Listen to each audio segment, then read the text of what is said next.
testing positive at the hospital. Very wild ride. Oh, my goodness. Hi.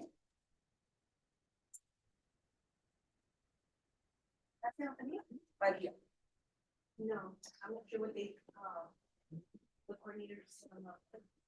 So he's not here. Okay, that's all I needed to know. Okay, thank you.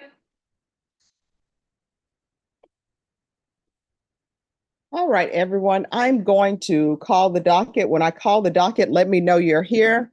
If you don't answer, I'm going to assume you're not here and you're not going to have a great Friday. The front row should be clear, Sarah. You need to move to a different row. Yes. English, Spanish, German? English. Different row. All right, when I call your name, please stand. Let me know you're here. Alberto Soto is in custody. Antonio Castano, custody. Johnny Limon. Johnny Armando Limon. In custody is Sean Patrick Cormie, Justin Gonzalez, Starlin Rodriguez, John Perez, Mariah Lopez, Mawandi. Thank you.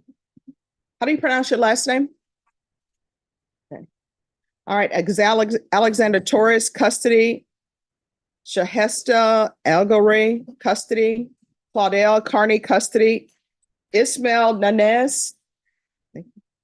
Grace Rocha. Devin Heflin, custody. Jacob Cortez, custody. Marco Marino, custody. Luis Camacho. MC Reed. He's in custody, Your Honor. All right, thank you. Clark Shepard. Thank you. Hank Finney. Victor De La Vega. Loretta Holmes. Where are you?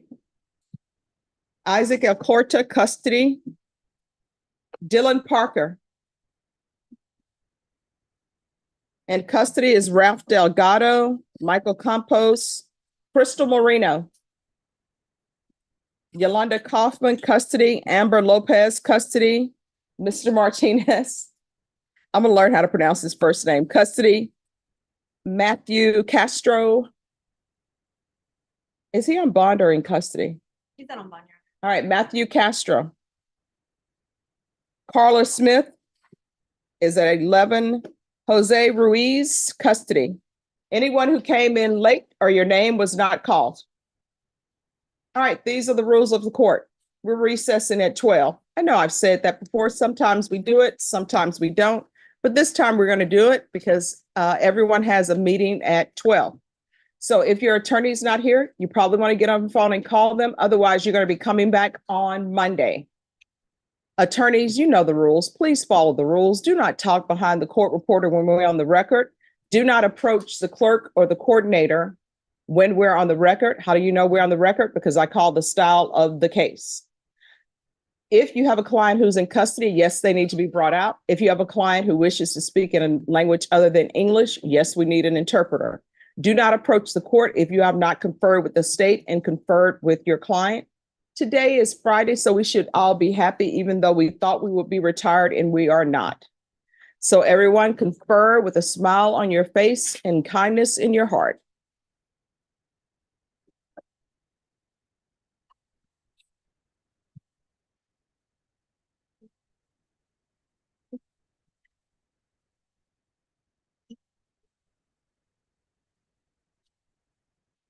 Deputy Laura, I'm thinking about going to go see Willy Wonka. Is that something I should do or should not do?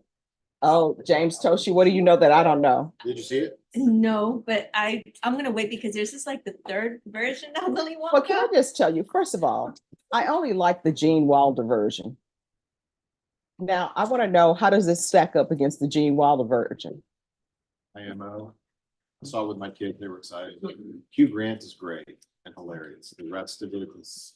Well, here's the thing. You've lost your childlike wonder. So how did your children like I it? thought it was okay. They weren't like enthused about it, Oh. but for them, it's about the recliners, the popcorn, and the gummy bears. But they do watch the movie. It's not, it Okay. was okay. I really didn't enjoy it. And I You don't know, want to you to be- me, some things should not be remade. It's sort of, if somebody were to try to remake the Ten Commandments, but like, what are you doing? 99% of the time, the only time they've ever done, a remake. Well, this isn't a remake. It's a prequel sort of, right? Yeah. Everybody wants an origin story. Yes, yeah, and so I just, the guy that acts in, it's just too, for me, it just moved too slow. There's no real good development. And, but you might like it. I mean, we're probably maybe different on I'm still trying to let Dune grow on me. Dune. Oh my gosh. You know, I remember the Sting version. It's been a while, but I remember, you know, what movie was really good that What? we saw over the holidays? It was the one with Paul Giamatti. So good. What's the name of it? The Holdovers. It's no longer in theaters. Ah, okay. But it was really good. I like. But I remember going to the movies to see Dune because I had read the book as a child. And so we go to the movies and they actually had a guide so everyone would know who the parties were that they gave out at the AMC theater. They're like, here's your guide. And the movie was long. And so what they did, they actually had an intermission at the movie. To educate you or like what? No, because you know, the movie was Break? long. It was like, Mhm. okay, we're gonna take a break. The one that I didn't see, and I'm so upset with myself, is Killers of the Flower Moon. Yeah. Yeah, but I have heard from everybody. Did you see it? I have heard it's like, I'm crossing my fingers. really- No, he took some of the. I didn't see it at the big screen, and that really upsets me, because I probably never will. I'll see it. Not at the big screen. Well, no, you could, because sometimes they bring them back. They do sometimes, but not far. Well, during the Oscar season, if it's up for awards, they'll probably bring it back at special showings. But I'm in the twilight of my life, so I have to choose my movies I mean, carefully. I wouldn't tell you definitely not to go. It was, I thought it was gonna be outstanding and it did not meet expectations. And it kind of fell like well below. You got to keep your expectations here on everything. And I normally do. Yeah, then it You're never could, disappointed. yes. I'll be back. My client appears to not be here. Who is your client? Eros Rodriguez, Judge. Did I call him on the docket? I don't know. You wanna, do you have his case number? I do. All right, if, Then Adriana, I can go to the back. yeah, if you'll have them look it up, I'm not sure he's on the docket. I could be wrong, though.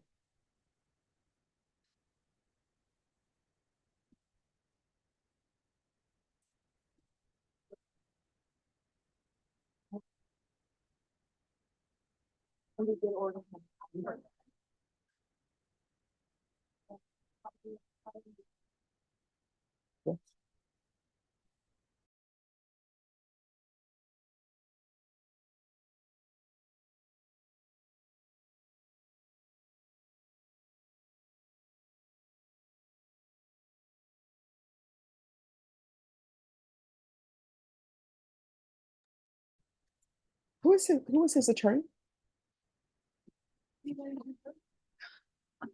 James, so is, We're finding out, Judge. Okay. What, it's 234063. all right, John Schulte. I'm here for everyone. This is not about here. So you're asking for a bond? I am. I spoke to the state. They reviewed the case and they were in agreement with 5,000. All right, where is your client here? He's not. Ah. We were gonna magistrate him through satellite. All right, so you'll have to take this to Judge Nahara. Okay, Yes, and just let them call down to Judge Nahara okay. and they'll hear it. I'm sorry. Was it? I did e-file it. Yeah, it was accepted Sure. yesterday.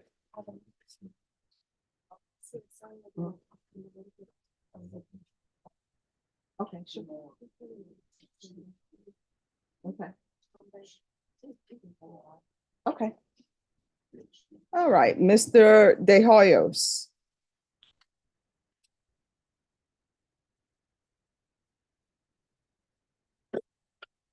Hello, Morning, ma'am. good morning. How are you doing? Pretty good, ma'am. Bless. All right, so you know, according to what I ordered as conditions, and I know maybe it wasn't given to you, Yeah, it you have was. to appear in court. Yes, ma'am. All right, and you're gonna have to do that Monday through Friday, you understand? Yes, ma'am. Are you employed? Yes, ma'am. What are your hours? 7:30 to 5 afternoon. I've been working there for 3 weeks already, All right, which days do you work? Monday through Saturday. And what do you do? Concrete work, labor work. All right, you're gonna have to bring proof to probation that you actually are working those hours. And on your days off, you need to be in court. You understand? You have court on the weekends? No, we do not have court on the weekends. So this is what you need to understand. We've been working with you, right? Yes, ma'am. And you were sent to inpatient treatment. How did that go? It went very well. I did good. All right. And what are you doing to maintain your sobriety? Just staying focused on myself, working and going home, trying to make a better life for myself. All right. So this is what you need to think about. Because we worked with you a lot and you've had motions to revoke filed against you. You know what the range of punishment is for the case that you're on probation for? 5 to 9 years. Yes. So you had better be vigilant about your sobriety. Yes, ma'am. You had better not be hanging around with people who are sort of, oh, well, just have one drink. Everybody else is drinking. You understand? Yes, ma'am. Probation. Your Honor, I spoke with the CSO on Mr. De Hoyos' case, and she said that Mr. De Hoyos is doing rather well. She was his CSO when he was in inpatient treatment, and now that he is not there, she said that he's complied with everything that has been asked of him ever since he's gotten out, and he's reporting as necessary. He's doing his urinalysis as required. Everything's been coming out negative. Since he's gotten out in November, there have been 2 negative UAs. He is currently in supportive outpatient treatment. He goes to AA 3 times a week. Right now, she said that, the only thing she does need is the proof of employment and proof of residence. She has gotten a couple of attachments from him, but she's not able to open the attachment, so she's not quite sure if that's maybe what that is. But at his next office visit, she's asked that he bring that proof to her. From her stance, he's doing rather well. She has no complaints at this time. All right. So are you living by yourself or living with I'm someone? living with my father. Okay. I judge, Yes. just to jump in there, she did say that she is aware of his living circumstances and what he said that he's doing for work. I believe she reached out to his father and they've had no issues. All His right. father is supposedly really active and really trying to keep him on the straight and narrow. All right. So you need to make sure that you give this probation officer your address. Yes, ma'am. You're not to leave that address or change your residence without the court's permission. You understand? Yes, ma'am. And you're to continue with your sobriety meetings and doing whatever you've been doing to remain clean and sober. You understand? Yes, ma'am. Do you have any questions about I anything? do, with the Yes. reporting every day, do I have to get a new job? No, you can keep your job, but the days, I know they give you some days off at some point in time. Oh, there are holidays that come up. When it rains, yes, ma'am. I ain't gonna lie. Yes. So when it rains, I will. I'll show I up. want to see you in here. Yes, ma'am. And we're coming up in San Antonio on the rainy season, so it'll probably rain about I'll see you like. half a month. See you. Yes, ma'am. Is there any flexibility for maybe a few days a week doing it via Zoom or no? We can, if you have a lunch break, you can report during Zoom. Yes, ma'am. That'll be fine. All right, so do you get lunch breaks? Yes. We get an hour lunch. Okay. All right, then he can report by Zoom. Okay. And I'm not doing this as a punishment. I'm sort of doing it to keep you on Correction. track. Yes, ma'am. Yes. Because sometimes when people are in inpatient treatment and then they're immediately out, they have too much freedom. Yes, ma'am. Sort of like when you send children off to college. Yes, ma'am. I right. understand. Do you have any questions about anything? No, ma'am. Another Right. question, Judge, that Yes. we need to get clarification on is when he was to get out and there was we did not catch it. He was to have GPS since he's doing so well and doing what he needs to do. Do you want him still to obtain that GPS or are we okay to leave it for now, help and hold it in abeyance? I'm gonna hold GPS in abeyance. But again, you're to reside with your father. Yes, ma'am. You're not to leave that residence without the court's permission. You understand? Yes, ma'am. And are you any type of relationships with anyone? No. Then I don't have to tell you. Before you get in a relationship with somebody, work on self. And Michelle, you can tell them to get an orchid. Orchids, it's the winter time. But you know the orchid story, right? No, ma'am. Before you get in a relationship, get an orchid. They sell them at Walmart, HEB, different places. They look beautiful. They have flowers on them and everything, Oh, okay. right?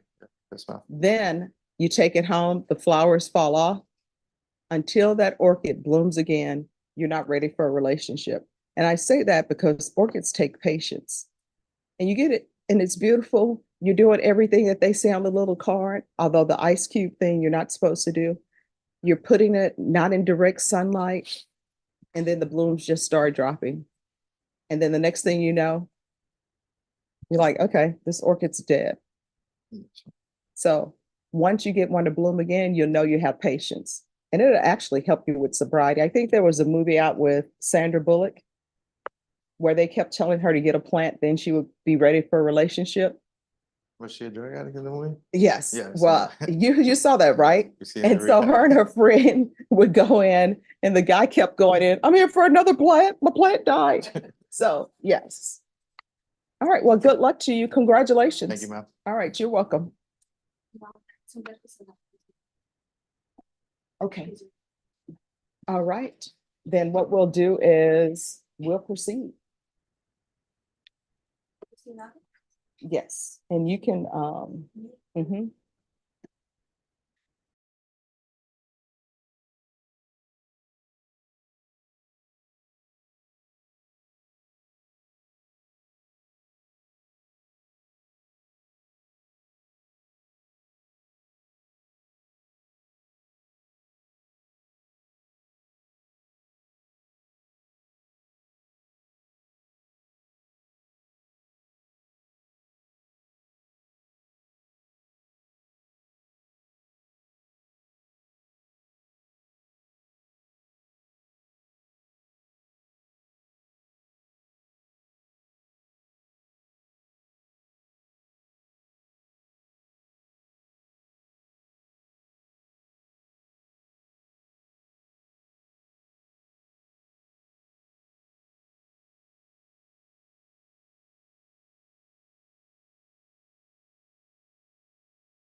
Este día difícil fue con usted cambió a poco la vida de mi padre, pero también fue la ilusión de mi familia entera. Mi abuela perdió a su hijo. Mi familia perdieron a un hermano. Sus hijos perdimos a un padre. Mi mamá perdió a su esposo y su compañero de vida. En total tenía 11 nietos que amaba con toda su vida. Y un nieto que lamentablemente no se logró a causa de esta tragedia. Ellos nunca volverán a ver a su tata, ni volverán a compartir bellos momentos. Mi hijo de 4 años No es la voluntad de mi papá. Y me pregunta que por qué su tata está dentro de esa caja. Hasta el día de hoy me quedo sin palabras. No sé qué contestarle. Hace unos años mi mamá sufrió una embolia que la dejó en estado crítico de salud. Ahora ella se encuentra en una casa de reposo en México. Y mi papá era el proveedor principal económico de sus gastos médicos. Me causa mucha impresión de que a pesar del estado de salud de mi mamá, ella se sigue preocupando por mi papá y sigue preguntando por él. Usted no sabe el daño psicológico que yo sufro al tener que mentir a mi madre todos los días. Mis hermanos y yo decidimos ocultarle la muerte de mi padre, porque sería afectar su estado de salud. Lo que estamos viviendo mi familia y yo, no se lo deseo ni a mi más grande enemigo. Es algo muy doloroso, pero algo que nos trae un poco de paz y tranquilidad es saber que mi papá ya está descansando y está con Dios. Una mala decisión suya le hizo daño a tantas vidas. Señor Armando, solo espero que le sirva de aprendizaje y use este tiempo para recapacitar, por si algún día llega a salir de prisión, no cometa el mismo error y le vuelva a hacer daño a tantas familias. Espero que Dios lo pueda perdonar. Thank you so much for your attention.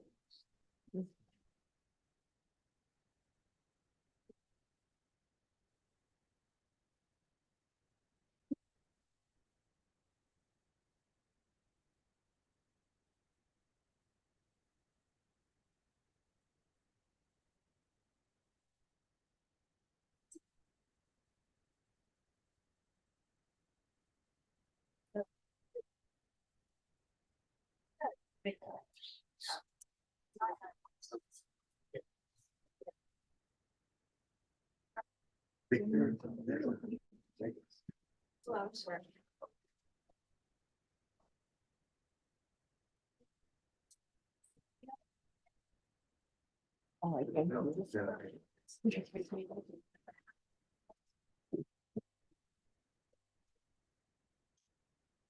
Yes. You'll have a blessed day. Bye-bye. Good morning, Judge. Happy New Year. Happy New Year. Have a good one. You too. Thank you.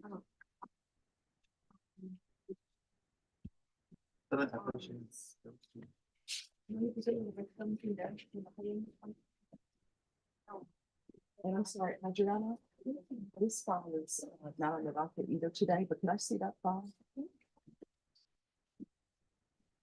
Did you say it wasn't? No, it's not on the docket today. All right, thank you.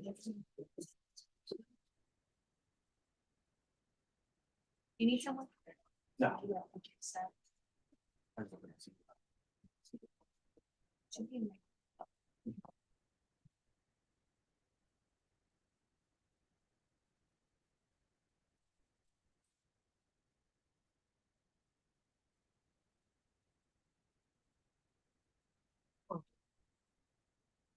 URMI. Yeah, but your name is Sharon, right? Yes, sure. Okay.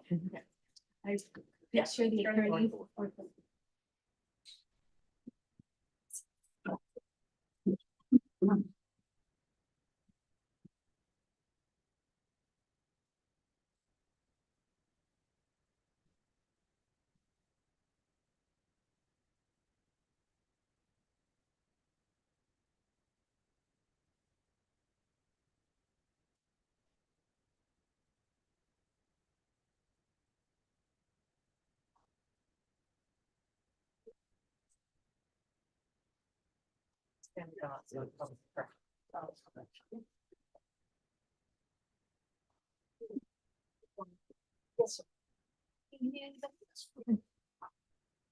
I don't need you.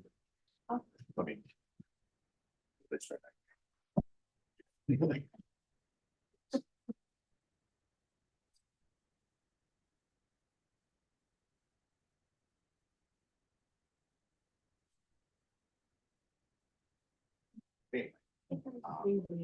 Oh, okay, thanks.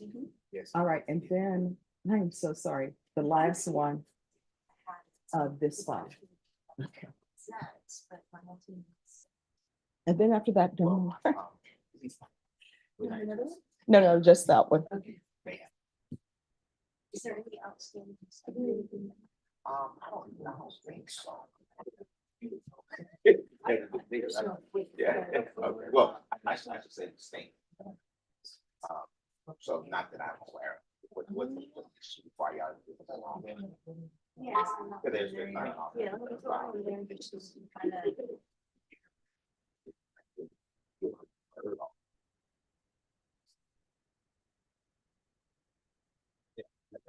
Yeah, let me take a look. Yes. Now, Procedural. Yes. Good morning. Good morning. Happy New Year. Happy New Year. Happy New Year. Happy New Year times two. Yeah. We made it. How did your team turn out in the bowl game? Oh, we won. Who'd y'all play? Oh, don't even get me started. Wisconsin. But y'all got the Heisman Trophy one, right? Yeah, but you know, I was asking yesterday, what's worse? Making the playoffs and losing or having not made the playoffs? Not making. It depends on how bad you didn't make the play. It depends on what sport. Let's say, you talking about college, it's bowl games, right? Mhm. So, no, in college, it's not making. Because most teams are not going to get to the Final Four in college to play for a championship. So like my school, Texas Tech, we're never, unless, I mean, we had one bet it's chance back in possible. the day. Well, back in the day, back when we had, right before Patrick Mahomes, we became number 2 in the nation. We beat Texas, number 2 in the nation. We win the next game. We go to the championship game. Only loss, we lose to Oklahoma. And they kicked us all the way down. Basketball, we got to the championship game, lost with a few seconds left. But other than that, other than when I was there and Cheryl Swoops won the championship, Texas Tech really never gonna win. We never can get, marquee players to come way out there to love us and play. And then I don't know what my Saints are gonna do. Our Saints, Here's the thing, we have a I don't chance. think they're gonna make the playoffs. Well, we have to depend on other people. When you have to depend on other people Yeah. to do things, I don't think so. no. I don't think y'all gonna make it. Look at you, have some hopes, have some faith. I'm a Cowboys fan. We haven't won anything in 20 plus years. I mean, it could happen. Happy New Year. Good morning, Yes. Your Honor. I have a MTR, the state's looking at it right now. Maybe excuse to go just check in real quick with some misdemeanor courts and I'll be right. Sure, but we're recessing at 12. Oh, I'll be back. Wait a Okay. minute. All right, thank you.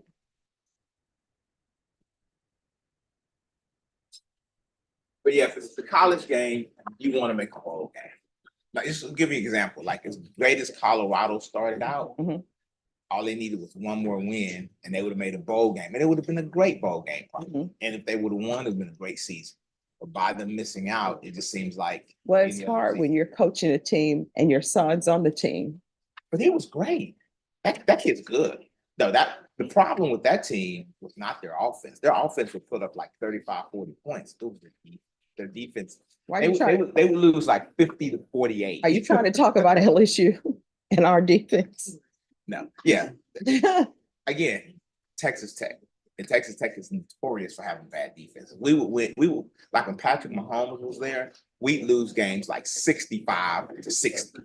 We just could never stop anybody. So, that's how it is. Jason, see if you have any objections to this. He's out here.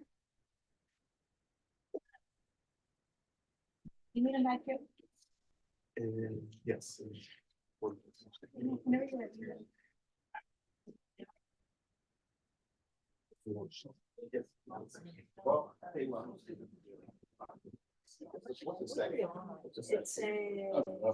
right. It's early.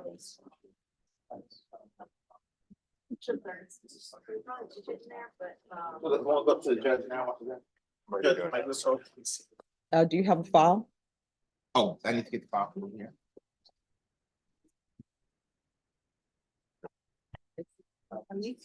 Yes.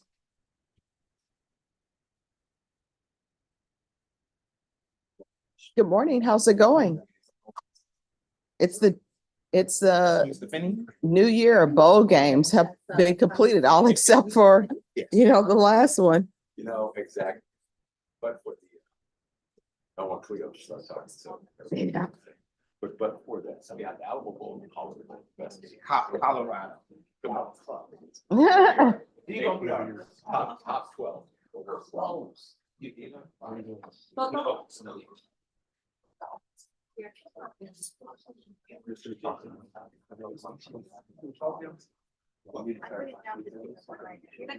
Yes, ma'am. Thank you. At the front chair, the red chair at the end.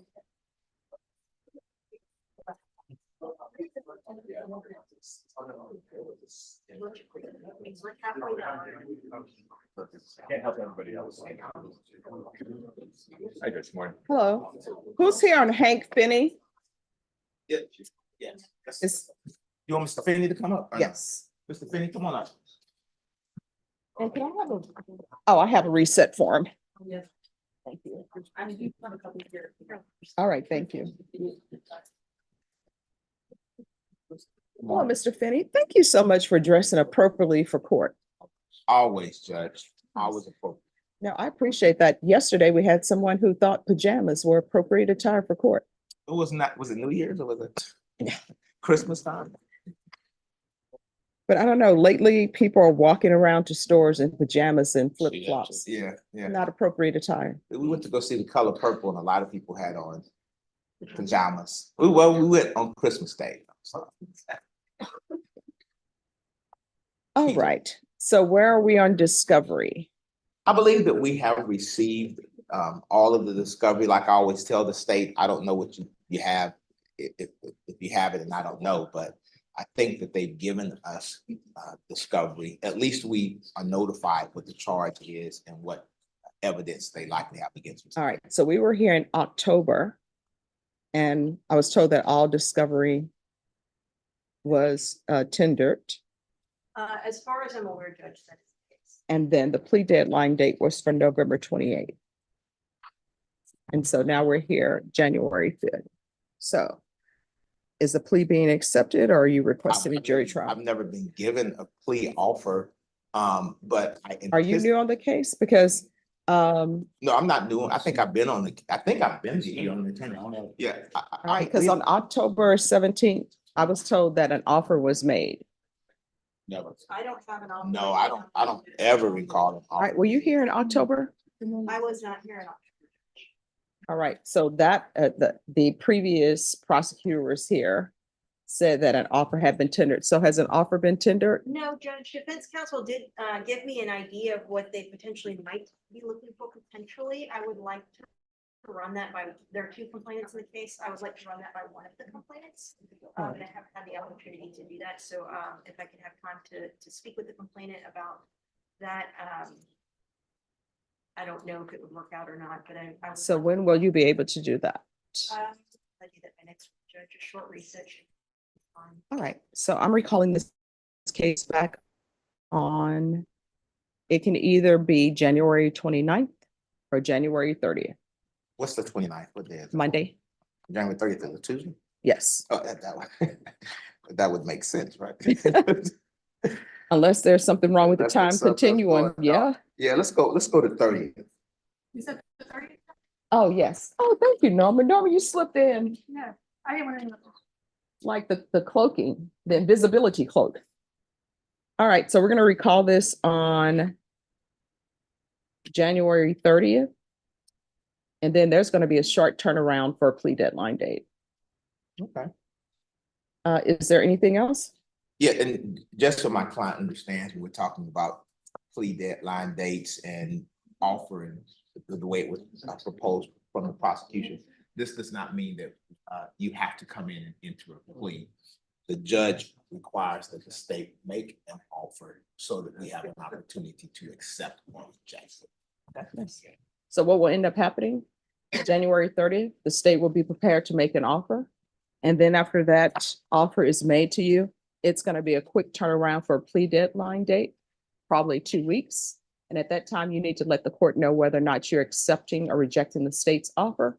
At that time, if you choose to reject the offer, the court will not consider any plea bargain agreements with thy good cause. Otherwise, you have to plea open to the court. Do you understand? All right.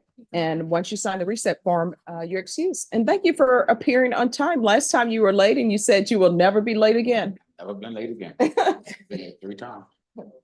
Thank you though. You're welcome. Let's sign. Mwandi Hemisi. That's right. How are you? Hello, I am great.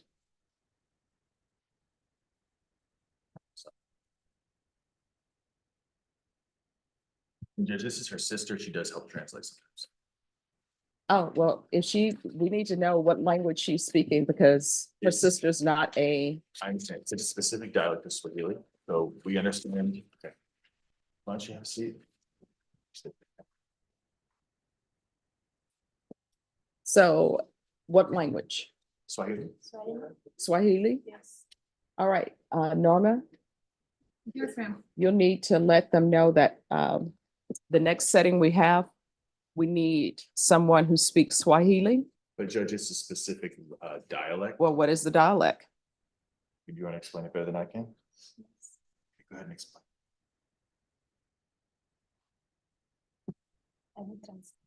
You translate it? All right, ask the sister, what's the dialect? It's Democratic Republic of Congo. Swahili from Congo. So it's Okay. gotta be a specific one.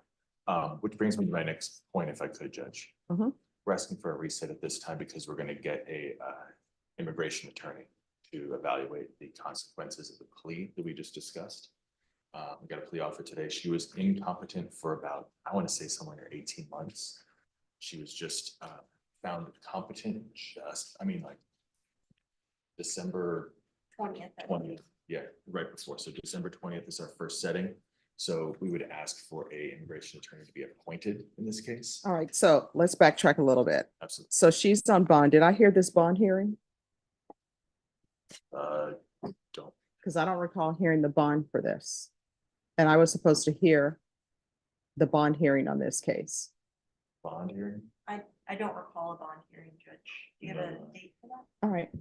Ms. Ferguson, was there a bond set on this by me? No. When was, All right. So who set the bond? Looks like Judge Bettis did. Lauren Bettis. All right. when was that? So I specifically I'm sorry, recall that, That's the- my fault. okay, I Okay, I'm with specifically recall that this was the case where I was supposed to set the bond. Okay, that was me, Judge. After she was found competent on December the 20th, Mhm. I went to approach, I emailed back and forth and I came in and Judge Perez set the bond, I think the 21st. All right, Ms. Ferguson, did you put a notation that I was supposed to be the person to set the bond on this? No, because she was in Carruthers Court, so I haven't received the file yet, Judge. I was just told she was found competent. In the system, it said that she was not competent yet, so I hadn't received confirmation. But from no, I her. mean, my question is, I was supposed to set the bond on this case. So, I didn't Wha- get that note on there, Judge. That's me. okay, so no notice was given to defense that I was supposed to set the bond? No, not that. I Okay, definitely did not get that. I would have done that. if that's okay. no, no, okay. I did specifically talk to And Andrew, and I did tell him that usually when someone is found competent, you're the one that goes, here's the bond. Okay. And sets the terms of what Okay, she needs to follow under the bond. so can I- attorneys, just so you know, when someone is found incompetent and then regain competency, I'm the person who sets the bond, not another judge. All right, and that was, I want to say that it was a Friday and I think you might have been out already. oh, people have my number, they can call me, I'm always here. But hey, Judge, that's me. That's not my client. That's me. Okay, So- no. Well, here's the thing. I don't hold anything against people. My motto is now everybody knows if they didn't know. So if somebody is found incompetent and then regain competency, I set the bond because there are other conditions that need to be set. And sometimes people don't put those in place. And then you know what ends up happening? We're right back here with somebody being incompetent or either something happening and they have another case. And then people are saying, well, Judge, we didn't. So she needs an interpreter. And are you retained counsel? I am. All right, so are you going to get an immigration attorney for her, or does she need one appointed? She would need one appointed. All right, Ms. Ferguson, can you see about having Ms. Davila? Yes, Because she'll get it done quickly. And then if, with regards to the interpreter, we may have to dial in if they can't find one upstairs for the next setting. All right, state, has all the discovery been turned over? I don't think so, Judge. Has an offer been tendered? An offer has been tendered, Judge. And is she on any type of medications? That's in the works, Judge. Yes, after she was released, she's gonna get on medication. See, That would this, be, well, that should be in the bond order that I had signed. I actually typed that part in. but she's not on anything right now. See, that's the problem. Understand? So she's been released from custody without medications. And we're gonna be right back here if she doesn't leave here today, go see a doctor today and get on her medications. I'm not in charge of forcing somebody to do medications, although medications can be forced through a court order, but we're not at that point yet.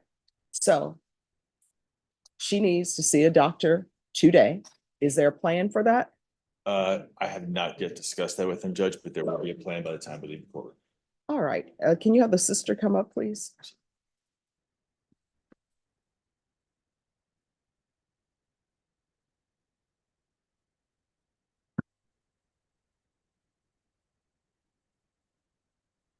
Hello. Hi. Hi. No one's under oath here, but does she have insurance? Yes, she has. All right. So are you arranging for her to see a doctor so she can be on the right medications that maybe they had her under when she regained her competency? Yeah, because we was waiting if they can give us any informations that to show like which type of medicine she can be taking.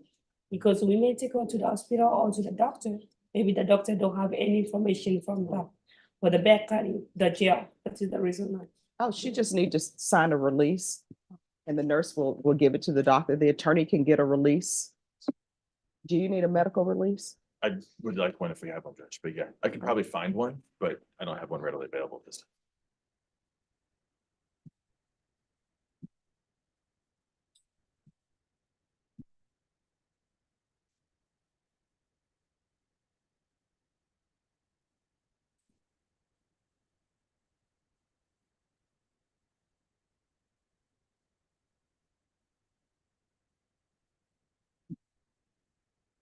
There should be a print coming up from over there.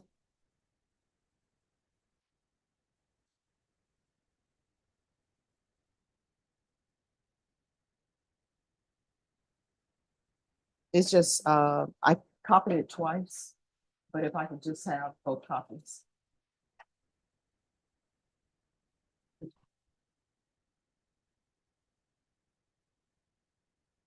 Thank you. You are counsel Thank you, Your Honor.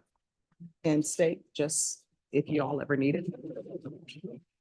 All right, so this is what's gonna happen. She needs to see a doctor today. And so whatever you all need to do to get the medical release from the Bexar County Jail, I'm sure Deputy Laura, I used to know off the top of my head the nurse's number. Well, Judge, I have the doctor's Okay. email. We've exchanged, and I'm not exaggerating when I say 70 emails since I was retained in September, trying to work with the Dr. Wallace, trying to work with different people to try to get her restored to competency, the issues with competency versus legal understanding versus mental health. Yes. And so I can email this release to Dr. Wallace today. All right. And then she needs to see a doctor no later than next week, either through Center for Healthcare Services, because otherwise what's going to end up happening is she's going to come back, she's going to be incompetent. And because of the nature of this offense, it's considered a violent offense. They're going to take her into custody when she's found incompetent, and they're going to send her to the state hospital, or either she's going to remain at the jail until she regains competency. And if that happens, I am going to be the only person who will hear the bond issue. All right? So, Ms. Ferguson, on this case, I want it recalled in 2 weeks to make sure that everything, the appointments are made. Yes, ma'am.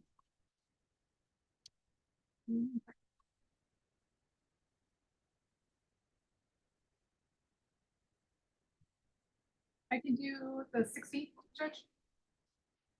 February 16th? Or January 16th? January 18th. All right, January 18th. Can I get the 19th, not, or No, the we don't have that. 17th? No, we're in jury trial, so, Just the 18th. yes, the 18th.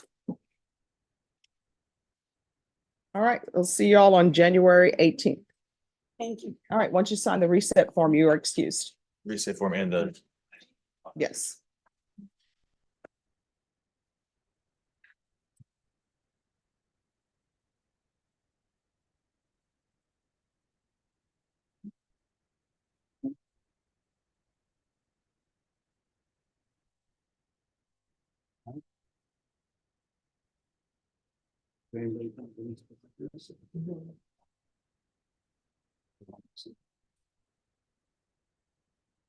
Hello.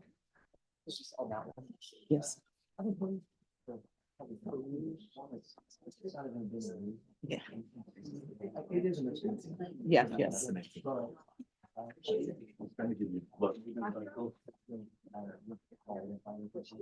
Mhm. Okay.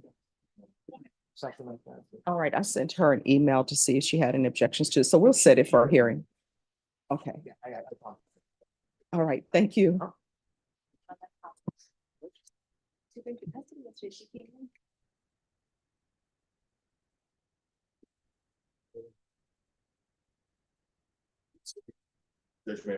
Yes.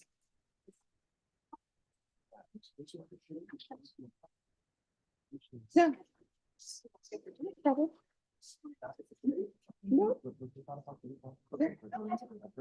Yeah, no problem. I just, now everybody knows. Yeah, okay. No, no, no. I don't take it. Yeah. Thank you. You're welcome.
I don't know.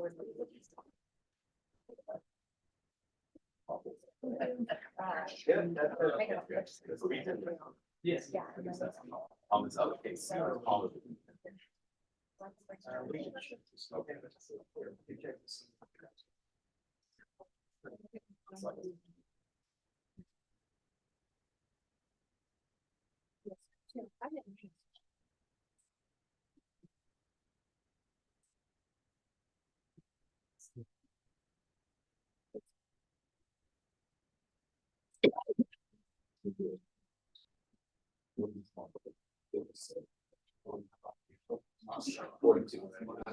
Norma, on this case, he's been transferred to Nueces County, but I want to make sure we have our case heard. So. Yes, I need a.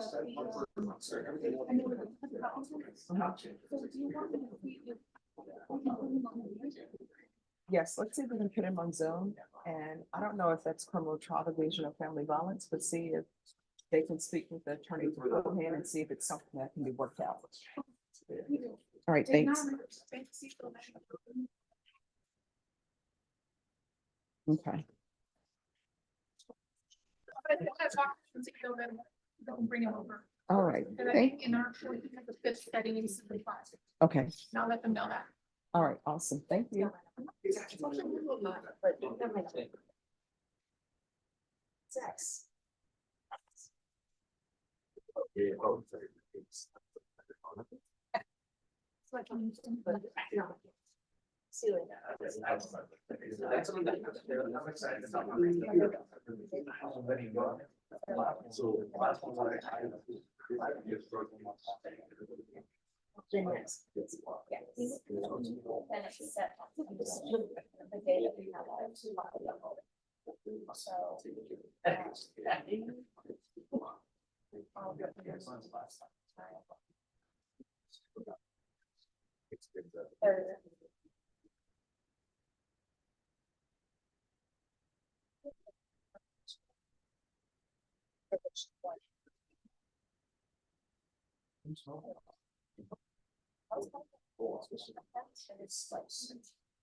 Oh, we've already completed it.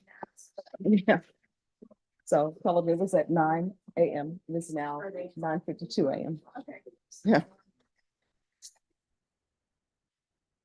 All right, and here's this.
Yes.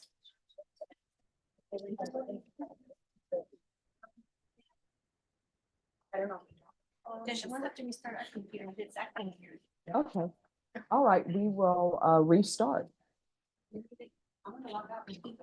Okay.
So that's the first one.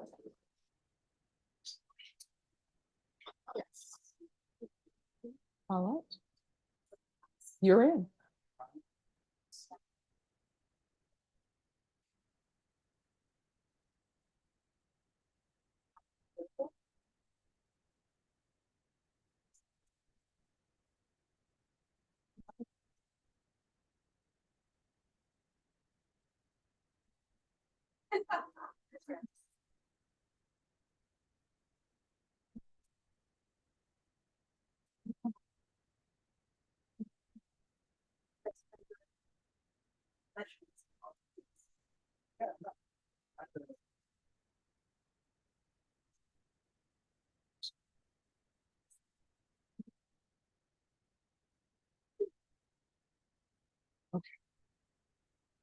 Motion.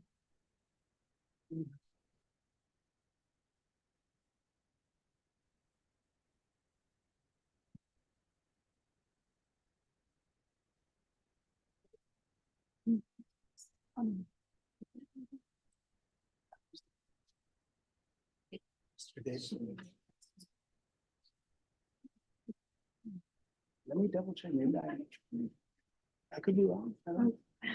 Check.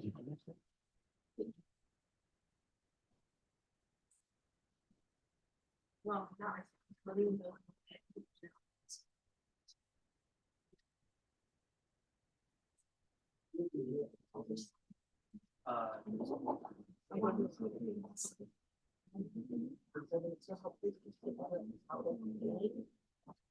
And then it's probably that.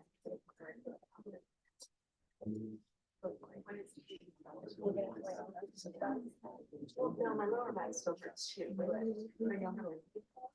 I don't know how to explain. It's just kind of.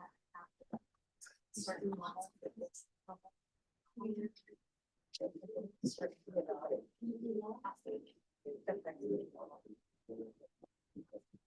No, I wasn't there. I'm not the second guess. I know. I'll be back. Yeah.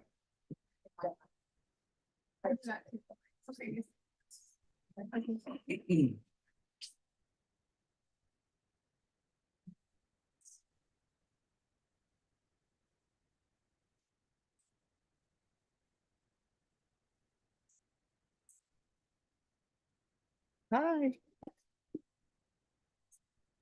And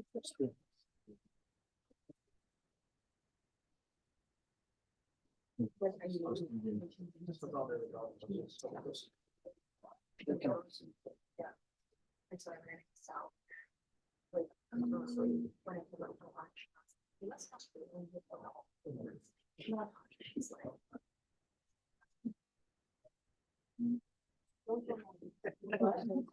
Okay, thank you.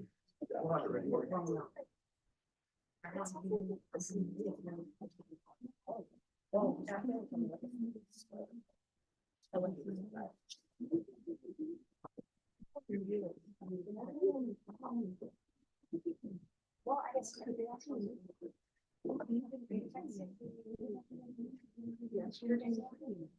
Saying that he's mine, no, the bottle. But his. And so he was going to the, he was at a drink fair. I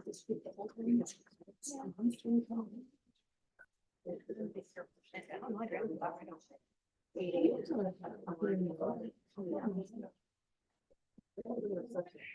The calendars for all the 2022.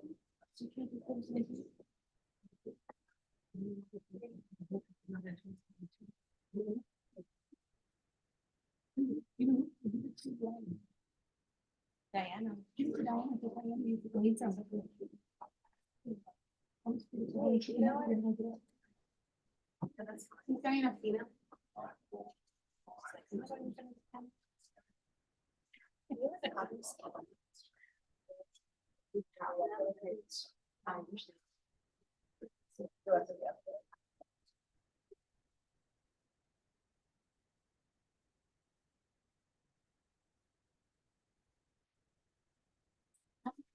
It's the 2022.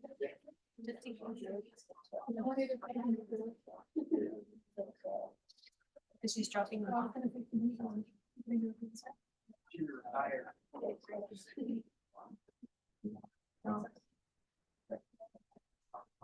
Yeah, did you want to take it? Because we, yeah, we still refer back to them. Yes.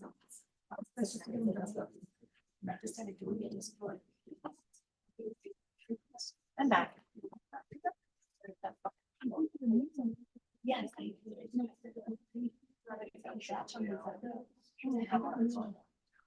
Yeah, I didn't write them. Yeah. And luckily, we had each time a client is in. This number is.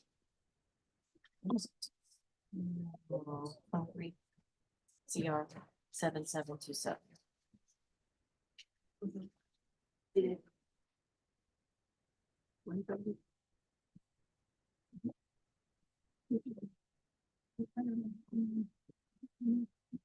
Yeah. Okay.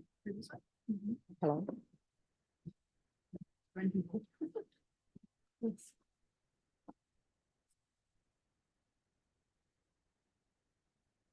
Oh, that's just, if you all want to have a copy of that in case an attorney needs it.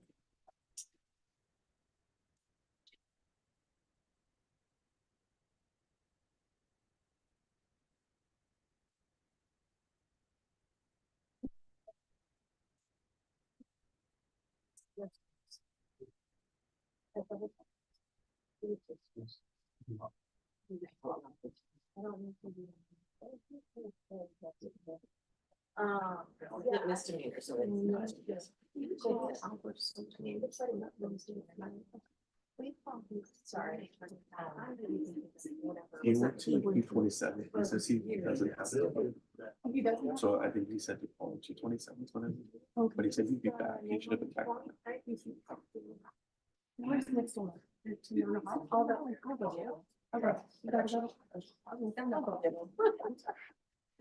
never mind. Yeah, I could ask for the full year.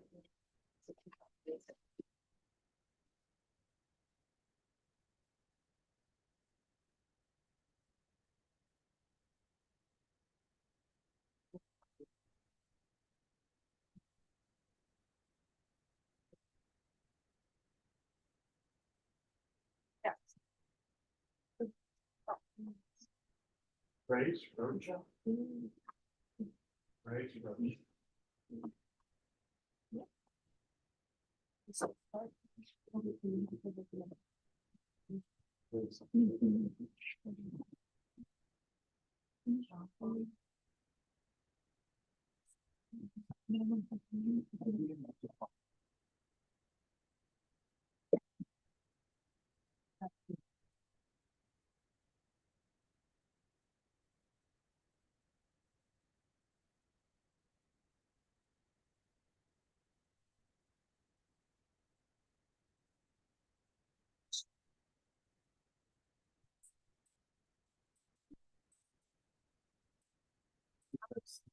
Oh, you gotta stop me. I've got Grace Roach. Yes. I have not been able to get hold of her. Okay.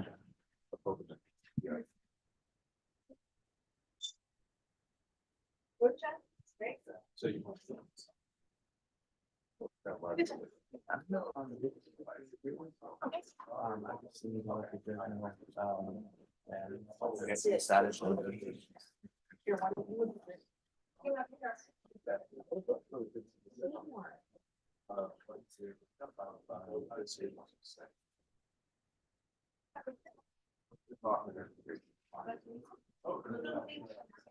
Grace Rocha. Here for her. All right. If I may approach. Yes. Is this on docket or no? What's that? Is this on docket? Yes, it's on stage. Docket. Okay, where is she?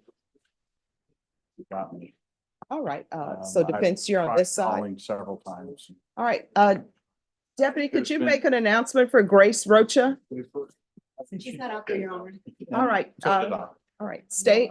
Yes, ma'am. Court is calling 2023 CR 10429A, State of Texas versus Grace Rocha. Can I have parties announced for the record for the state? Hank Wilkins for the state, Your Honor. Defense. Ron Zimmerman for the defense. This hearing was scheduled at 9 a.m. It is now 10:06 a.m. The defendant has not appeared. Deputy Laura, did you make an announcement for Ms. Rocha? Yes, Your Honor, I did, and she is not in the hall. All right, defense.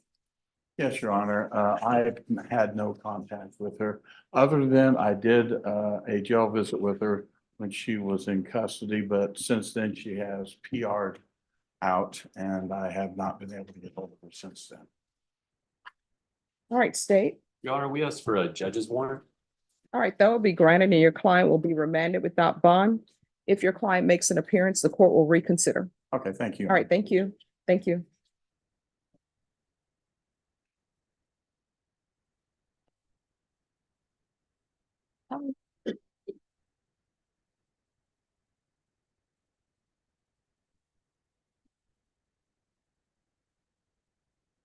Victor de la Vega.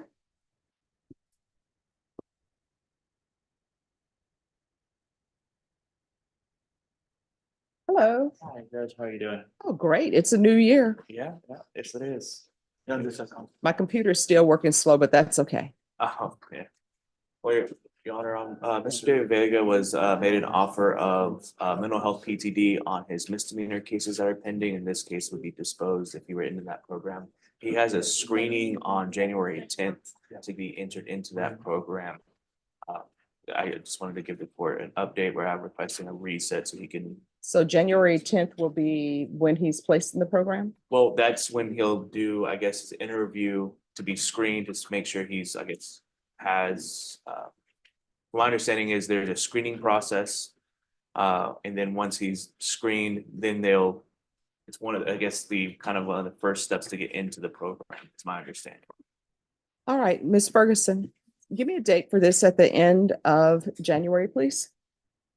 January, I can do the 30th. All right, we'll be back on January 30th. And at that time, they should have either placed him in the program or accepted him. Yes, sir. All right, once you sign the reset form, you're excused. Thank you, Your Honor. Yes. Alberto Soto, the original crown judge, was sentenced to PSI and the veteran treatment program for Jonathan.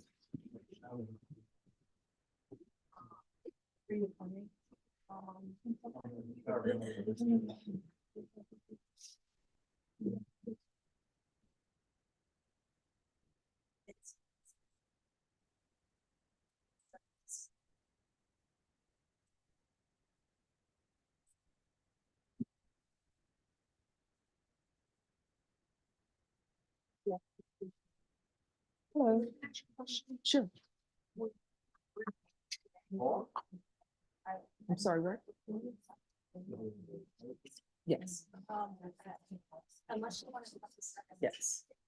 But usually compadre is great if they're Spanish speakers. Oh, sure. Okay.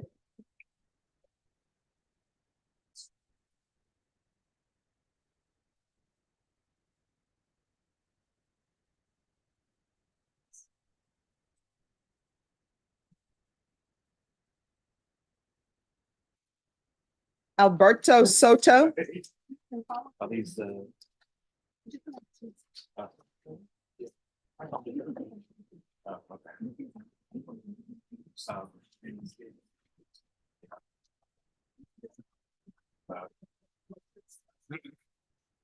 So are you all ready to proceed? We are ready, Judge.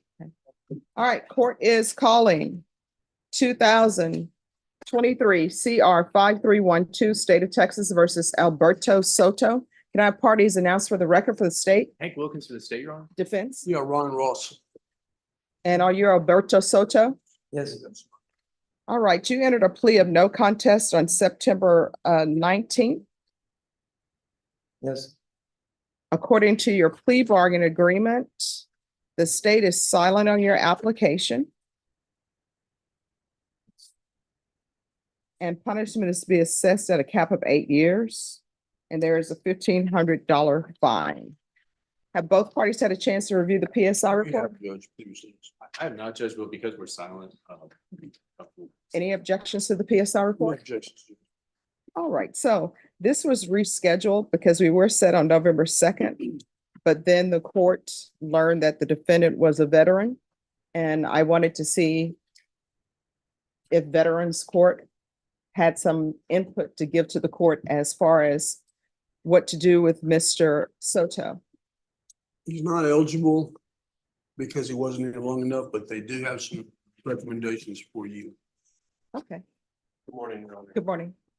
So Mr. Soto does have an armed discharge from the Marine Corps. Unfortunately, during his time between basic and AIT, going to supply and logistics, he was pulled out of the Oh, military. I'm sorry, if you could speak up, and Okay. everyone in the box, you're gonna need to whisper. This is the new year. We're being kind to the court reporter. All right, He was pulled out of the military to serve for a legal situation that he said happened before the military. Once he took care of that case, he did not go back into the Marine Corps. So technically, with the amount of time he served, he's not eligible within the nexus. However, we do feel Mr. Soto does need some help. There's a few issues that there is criminal history, Your Honor, the same reason why you brought us up, that you saw as well. There are some programs through Laurel Ridge. It's called the Resiliency Program. It's inpatient and or outpatient, depending on what the court would like to do. It's here in town.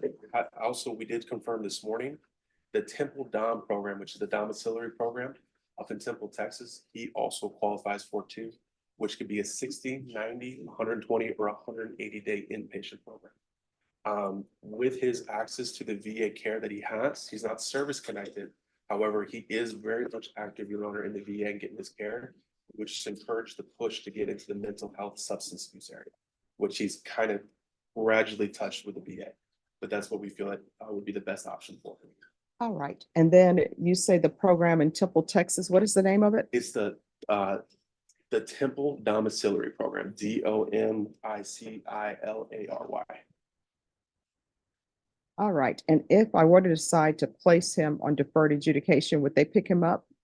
They do not transport, Your Honor, but we do have a suggestion that if he is released out of custody, if you grant him that, we would encourage him to go to Audie Murphy, get into the GLA program, which all he would need to do is walk in there and say, I would like to have some help. And I'm interested to do the Temple Domiciliary Program. With his connections in the VA right now, it would be one referral from them, and then they can help set up to get him there. Well, if I were to grant him deferred adjudication, I want somebody to transport him. The VA, unfortunately, we have the same issue with our veterans, Your Honor. They don't allow us to transport. We normally use family members, counselors, support systems. And what we've done in the past, we actually just sent someone up there. We GPSed them to make sure they made it all the way up there. And we use a peer support specialist to help them get there. Unfortunately, they don't send anyone down, and the jail will not transfer. All right, and the resilience program? That is here in town at Laurel Ridge, and they are a little bit more accommodating to send somebody to him to pick him up and bring him to the program. It's over off of 1604. All right. Vashon, he's telling me that the resilience program, and I'm sure you'll get, if I grant his application, you'll give her the information. Help every step, Your Honor. And with regards to that program, because I'm not all the way familiar with it.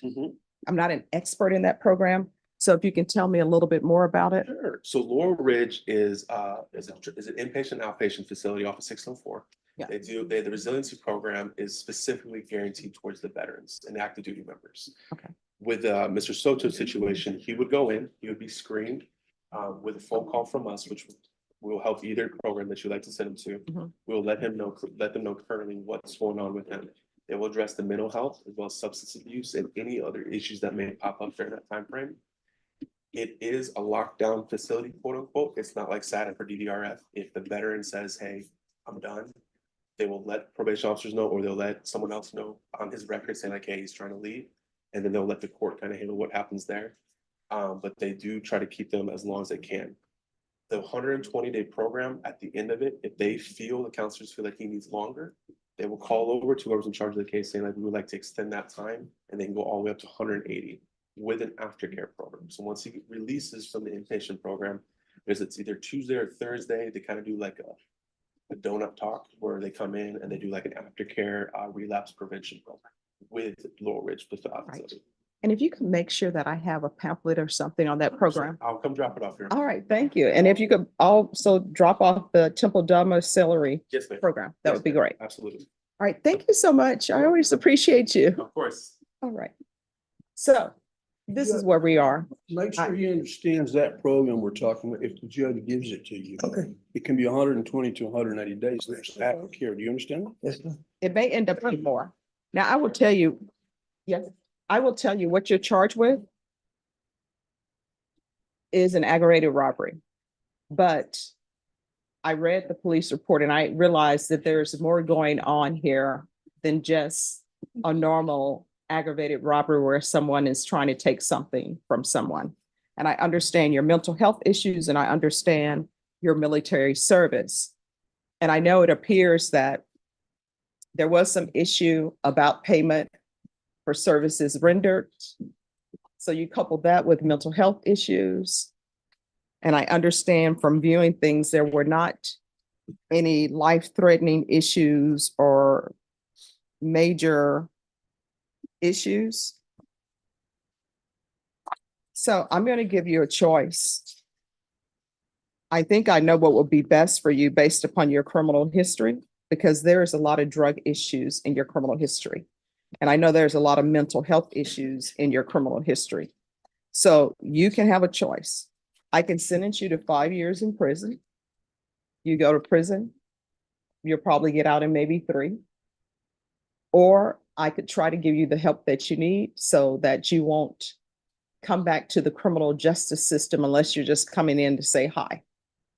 But you're going to be in inpatient treatment. Yes, ma'am.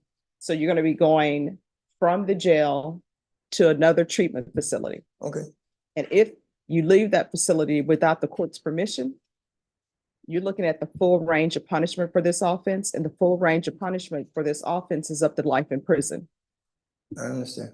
So if there's nothing from either side, There's nothing. Do you want the judge to give you deferred with the condition that you have to go to treatment? Yes.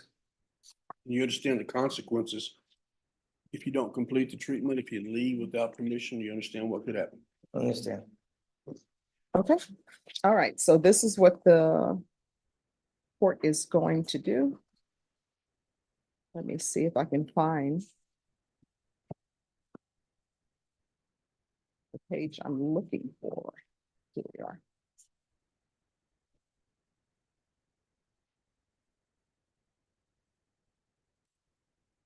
All right, I'm going to sentence you to 8 years deferred adjudication.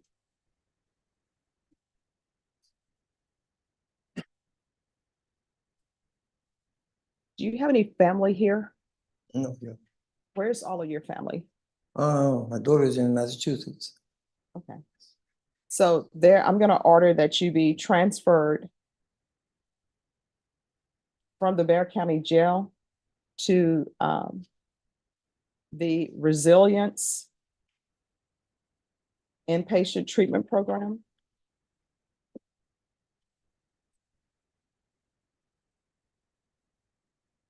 And Herman, do they do UAs there or? Absolutely, Your Honor. All right. The only thing that would need to happen is for Mr. Soto to sign off an ROI so that the results can be given to his officer. All right, you're gonna have to sign a release. Yes, ma'am. All right, probation, we'll do regular UAs, regular random UAs. And that can be handled by the inpatient facility, but probation, if it's required that you specifically do the UAs, then of course we can do it that way. You're to sign a release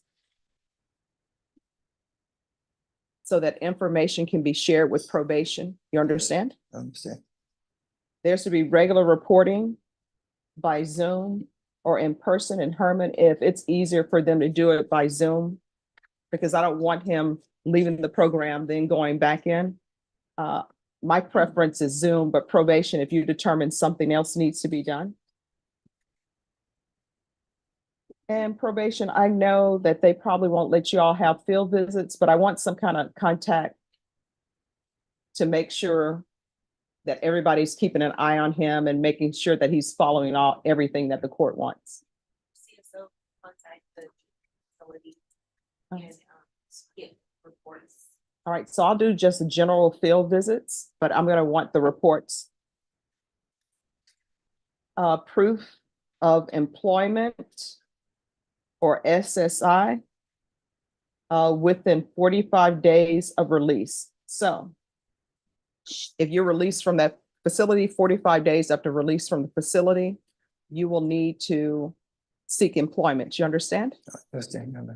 And if at any time you are leaving that facility without permission, there's going to be a problem.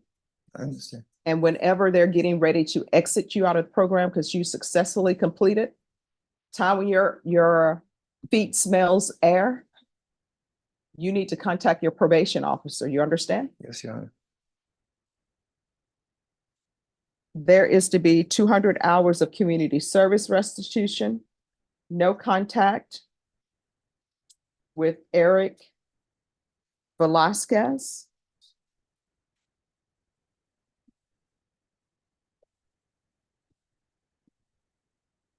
There's a $1,500 fine that will be probated. Anger management. And he's to do some type of drug treatment. And I'm just putting it in the order. I know that they will do it, but I want him to get drug treatment and mental health treatment. And that can be through the program at Laurel Ridge.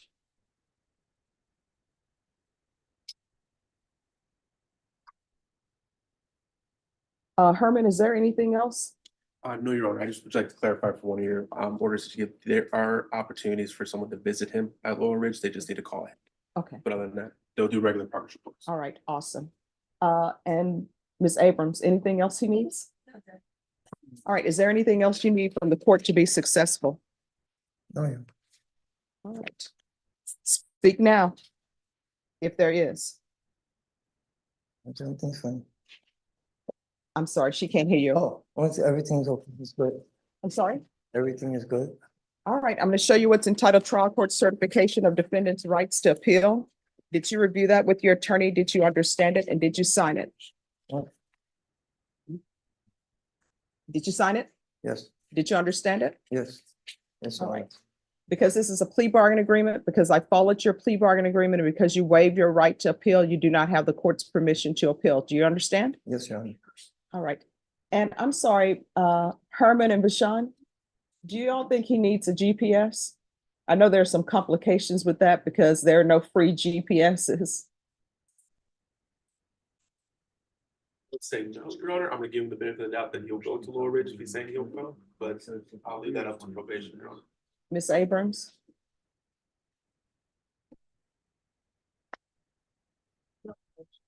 All right.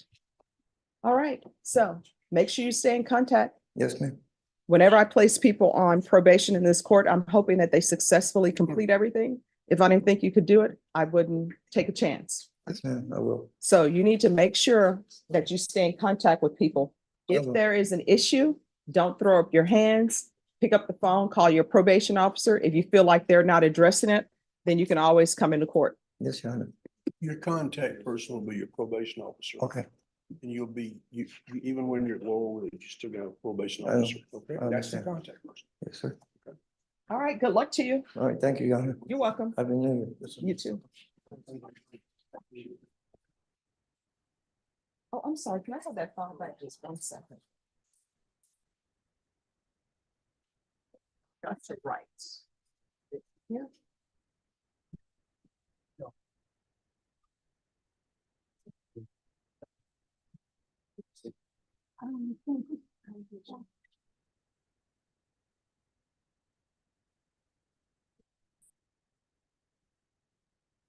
Justin Gonzalez. Justin James Gonzalez. Ray Lopez, Your Honor. Oh, and you're on this side. That's been a change for the new year. Remember the last one. Are you all ready to proceed on this motion to revoke? Well, Judge, there is one issue is that the state wants him to plead true to the misdemeanor, number one, which Mr. Gonzalez is willing to do that. However, I don't represent him on that, and I've had contact with the attorney that does. He called me, emailed my office. Seems like he's wants to take that case, and I do not want to step on his toes and jump Who's the on attorney? Ben's, I want to say Simpson or Stevenson. Stevenson, that's it. Ben Stevenson? And just to clarify, Judge, we would like him to plead true, but we would like him to plead to the case in 7 as part of the deal. So whenever we do that, that's fine. Your Honor wants to proceed now, we can do that. And I can leave notes for the prosecutors in 7. That's, okay, other than that issue, Judge, we're ready. All right, could I have a Judge, trial stamp? Judge, we Yes. have another hiccup. The reason, I guess, I wanted to do it before, which Bashan just reminded me, is we have an agreement for state ISF, but that he can't go with the new cases outstanding. All right, Ms. Ferguson, can you call Mr. Stevenson? And just give us 1 moment.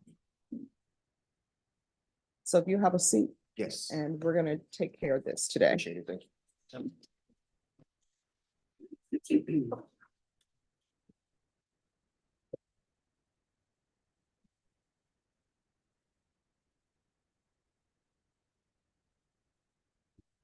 Sean Patrick Carmy.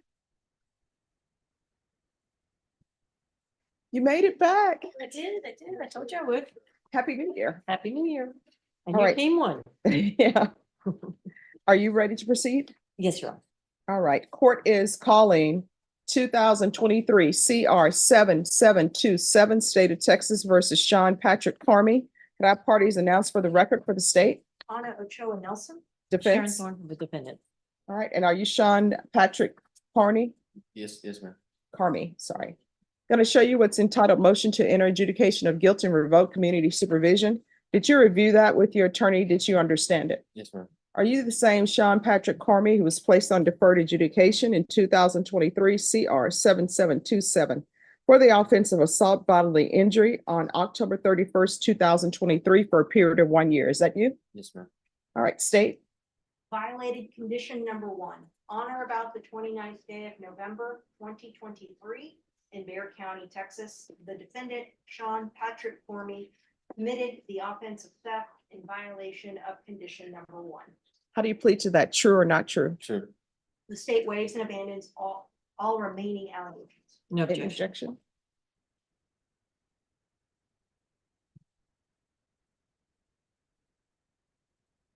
All right, did you understand by pleading true to violation of condition number 1, the court could find it true, grant the motion, find you guilty, sentence you up to 1 year in the Bexar County Jail and up to a $4,000 fine? Yes, ma'am. Knowing that, do you still wish to plead true to violation of condition number 1? Yes, ma'am.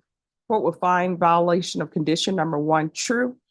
Is there a potential agreement? There is, this time we have agreed for revocation and that the defendant be sentenced to 1 year in the Bexar County Jail with credit for time served.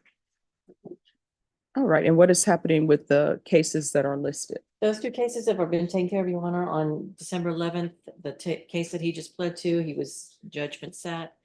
And there was another case and that was dismissed. And both those happened on December 11th. Are you asking the court to follow this agreement? Yes, Your Honor. He has 172 days credit. We're asking that you give him any and all credit. And I don't know if he's getting 2 for 1 at the Bexar County Jail. Are you asking me to follow this agreement? Yes, ma'am. Are you waiving your right to appeal? Yes. All right, the court will follow your agreement. The court will find you guilty, revoke, sentence you to 1 year in the Bexar County Jail, give you credit for any time served.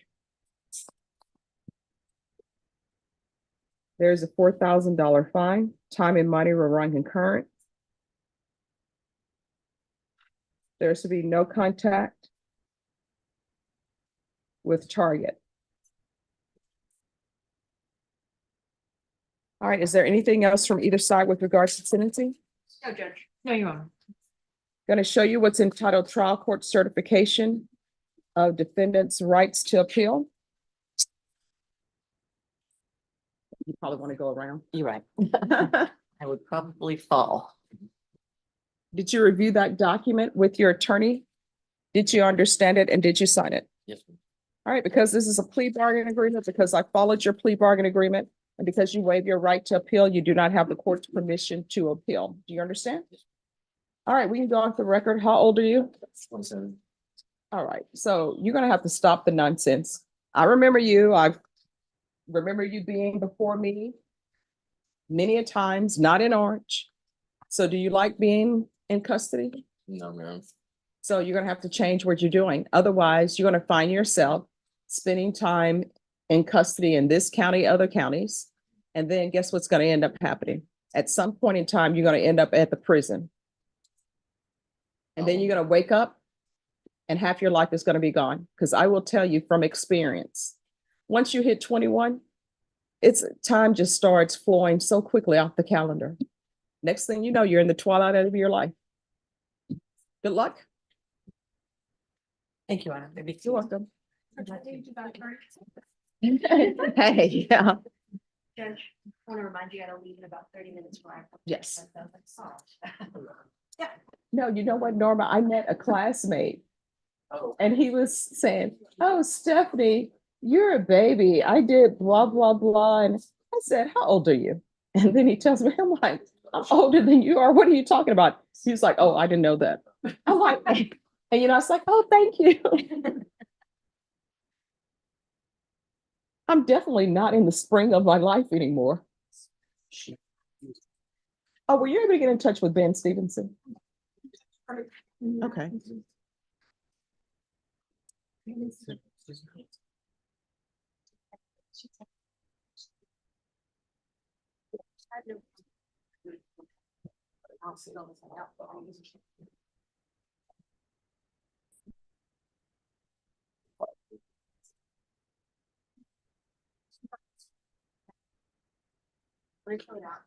Mr. Reed's file. Mr. Reed.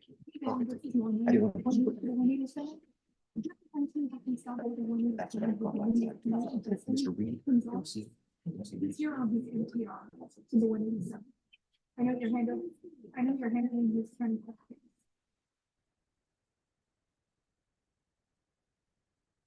Correct, but Jed is asking if you can be here as well.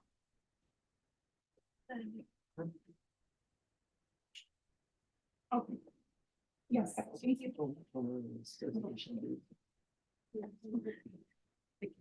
He's in kind of court 15, Judge, as soon as he's done there, he'll be open. Anna, on the case involving Ben Stevenson, because I know you have to go, if you will just, I'll let. all right, thank you. Thank you, Judge. Ben is supposedly on his way over. He's right next door, so I'm gonna come to this. Okay, thank you. And let him know, otherwise he's gonna be remaining at the jail. So we'll do this. Thank you. I might know. Why do I see myself?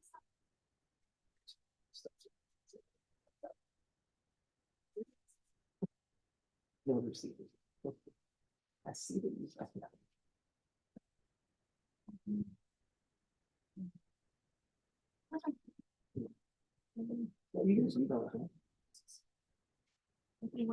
Oh, how much? It's not a paper in there. Who's here for MC Reed?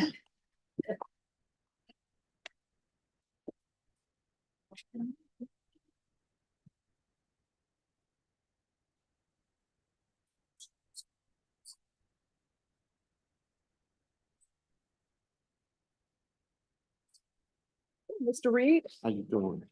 how are you doing? Best I can, it's circumstances. All right. So my understanding is he was arrested in Guadalupe County on a parole issue. Yes, sir. All right. And then the surety has to be taken off. So now we're here, we're supposed to be here on November 30th for potential disposition on December 11th. So where are we? Unfortunately, Judge, I don't think we could come to an agreement that we felt we could take. So right now we're rejecting the plea offer and we're asking to be placed in the file. All right, your plea deadline date has expired. The court will not consider any plea bargain agreements in this case without good cause. Do you understand? Yes, ma'am.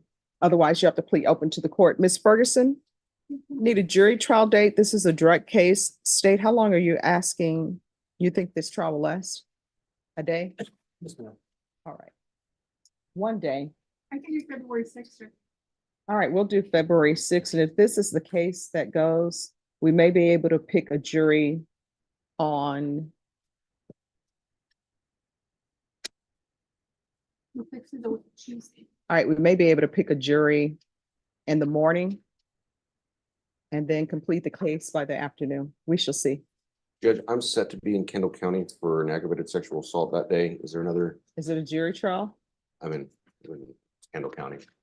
You know, Yeah, tell them you're in jury trial. Yeah. So we're in jury trial here on the 6th. And if you need us to call them, we will. I asked you to do that. Okay. All right, Norma. The 6th. And does he still have the parole hold? Yes. All right. Okay, all right, thank you. Yes. Sure. Martinez, can you call them to the-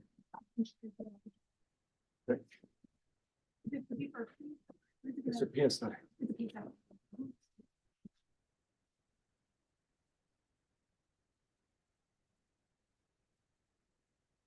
Tanya?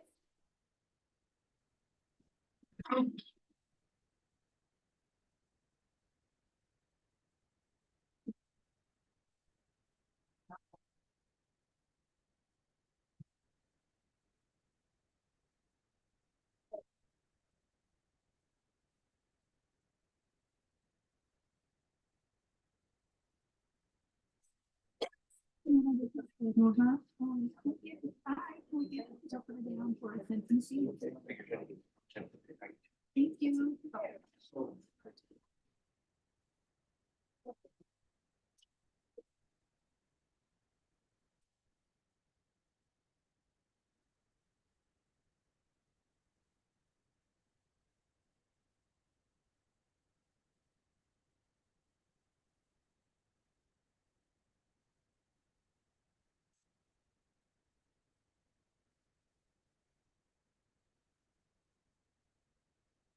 Hello.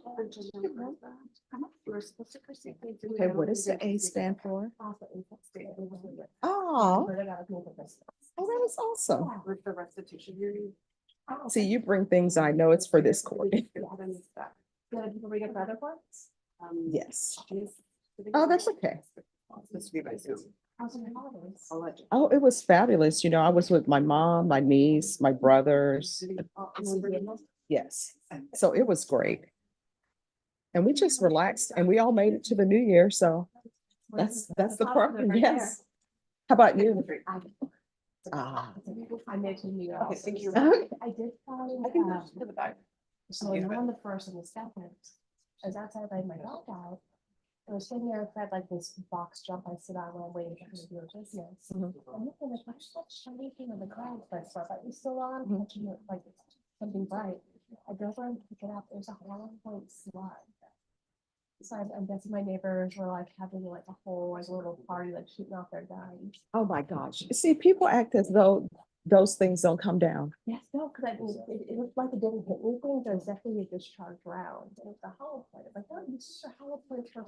Yeah. I'm like, Discharge oh in the my air. gosh, that is so insane. Yeah, so thankfully I wasn't home. Oh, That yes. probably would have freaked me out a little bit, so. Okay. Ismail Nenes.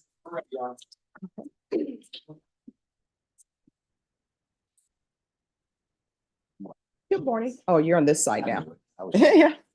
No, this is one of the new rules. It makes it easier for the deputies of defense on this side. I like it. You should put the state next to the court. I don't think you saw him look.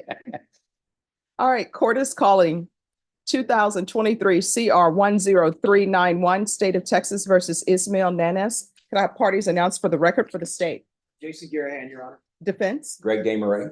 And are you Mr. Nanes? Am I pronouncing your last name? Yes, you are. Okay, thank you. Counsel, have you received all the discovery? Did you review it with your client? I did, Judge. Court will find that the state is in compliance with discovery. Mr. Nanes, I'm showing you what's entitled application for community supervision. Did you review that with your attorney? Did you understand it and did you sign it? I did. Going to show you what's entitled true bill of indictment. Did you review that with your attorney? Did you understand it? I did. Counsel, do you waive the reading of the indictment? We do, Judge. State, are you proceeding on the indictment as presented? We are. Mr. Nanes, I'm showing you what's entitled court admonishments. Did you review that with your attorney? Did you understand it? Did you sign it in all the appropriate places? I did. Did you understand you're charged with credit or debit card abuse as a state jail felony? Range of punishment is anywhere from 180 days up to 2 years in the state jail facility and up to a $10,000 fine. Yeah. If you have a plea with the state, the court does not have to follow your plea. If for any reason the court does not follow your plea and gives you more than you bargained for, the fact that you entered a plea will not be used against you and you will be allowed to withdraw your plea. Did you understand? I do. Did you understand you have a right to jury trial, a right for you or your attorney to cross-examine and confront any witnesses the state would call and the right to remain silent? I do. Did you understand by entering this plea, you were giving up those rights? I do. Did you intend to give up those rights and enter into a plea in this case? I do. Yes. Counsel, has your client been able to provide you with any defenses? He has, Judge. Do you believe he has a rational as well as a factual understanding of the charges against him? I believe he does. Do you believe he's currently competent and was legally sane at the time of the offense? Yes, ma'am. Mr. Nanes, has anyone threatened you, coerced you, or placed you in fear to get you to enter the plea? No. Anyone promised you anything other than the plea? No. Are you satisfied with the way you've been represented? I am. Are you a U.S. citizen? I am. Court will find that defendant has knowingly and voluntarily waived his right to jury trial. Showing you the plea bargain page. Did you review that with your attorney? Did you understand it? I did. According to the plea, punishment is to be assessed at 2 years in the state jail facility. There's a $2,000 fine. There's no application for deferred adjudication. The state recommends community supervision. There's to be restitution of $254.26 to Linda Ann Guevara, Guevara. Did you understand that to be the plea? Yes, I did. Defense? Yes, Judge. State? I can't roll the R's. I'm from Louisiana. We don't do that.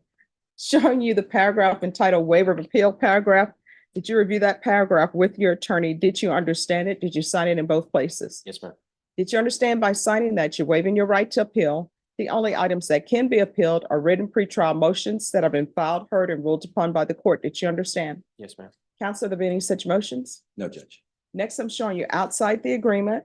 State is requesting that your community supervision be for a term of 5 years. There'll be a TAP evaluation, 180 hours community service restitution, and no contact with Linda Ann Guevara. Did you understand those were recommendations from the state and the court does not have to follow those recommendations?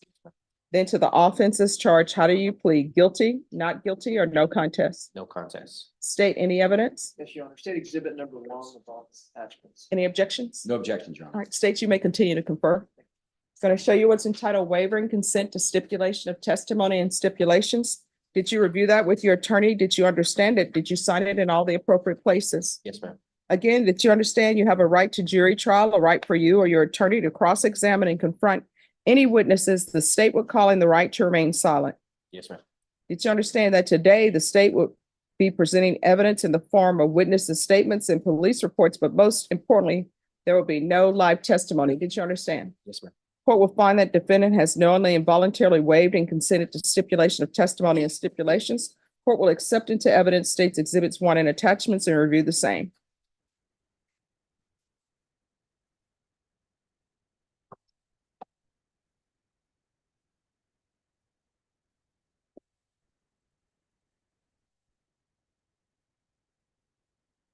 All right, after reviewing states exhibits 1 and attachments, court will find there's sufficient evidence to find you guilty and the court will find you guilty. Are you proceeding with sentencing? Yes, Judge, wait for PSI. Anything you wish to say on behalf of your client? Your Honor, we just ask that you follow the plea agreement. He understands what he needs to do and just will not be back here again. All right, how old are you? 30. 30? Yes, ma'am. Are you currently employed? Yes, ma'am. Where? With Metro by T-Mobile. Do you have any children? Yes, ma'am. How many? 3, Ages? 9, 5, and 6 months. All right, this person's credit card you used, I'm assuming you're not in a relationship other than she came in to buy something for Metro. So I want you to help me figure out what your thought process was, because she comes in, buys merchandise with her credit card for Metro. She leaves, I'm assuming with her merchandise, correct? Correct. And then you order pizza from Pizza Hut using her credit card. And then you have it delivered to your work. And then you eat the pizza. Like, why would you do that? No answer for you, Your Honor. Well, I mean, there has to be a reason. Did you not have money for pizza? Did you think she would never notice the Pizza Hut charge on her card? So you didn't think she would notice it? Yes, sir. So what, is this the first time you've done this? And I'm going to withdraw that question because I know there are Thank you, Judge. issues related to that if he has. And so Metro Services knows about this? Yes, sir. And they're still letting you take money and credit cards? We have close supervision on this. Okay, I don't understand a company allowing you to remain when you abuse the trust, because that's a fiduciary duty. We learned that from law school, right? Yes, ma'am. I'm no longer on the sales floor. Okay. So do people at work look at you differently? Yes, sir. And what size pizza was it? Was it a large, medium, small? Did you share it? Okay, because they say they have you on video consuming it. I'm just wondering if you shared it with your coworkers. Don't remember, this was long ago. Oh. See, and the reason why I ask these questions, you don't remember any of this, but now you have a felony case behind a pizza. And that pizza, if it's Pizza Hut, I think they have coupons. If you use the coupon, if it's one of the individual, what is that, $5 or something? Well, obviously it's more than that because she says she's owed $254.26. What else did you use it on? Your Honor, I think there's some other things in the restitution. There was if you, in the steps, there was a Pizza Hut that was named in the report, but there was additional items, another pizza place, and then also HEB. All right, HEB and 2 pizza places. I believe it's towards the back of the steps that had some receipts. Ah, yes, I see the receipts.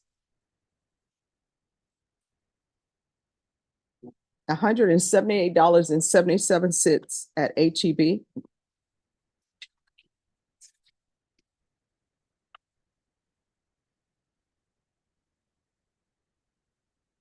So do you usually go to the HEB at Las Palmas?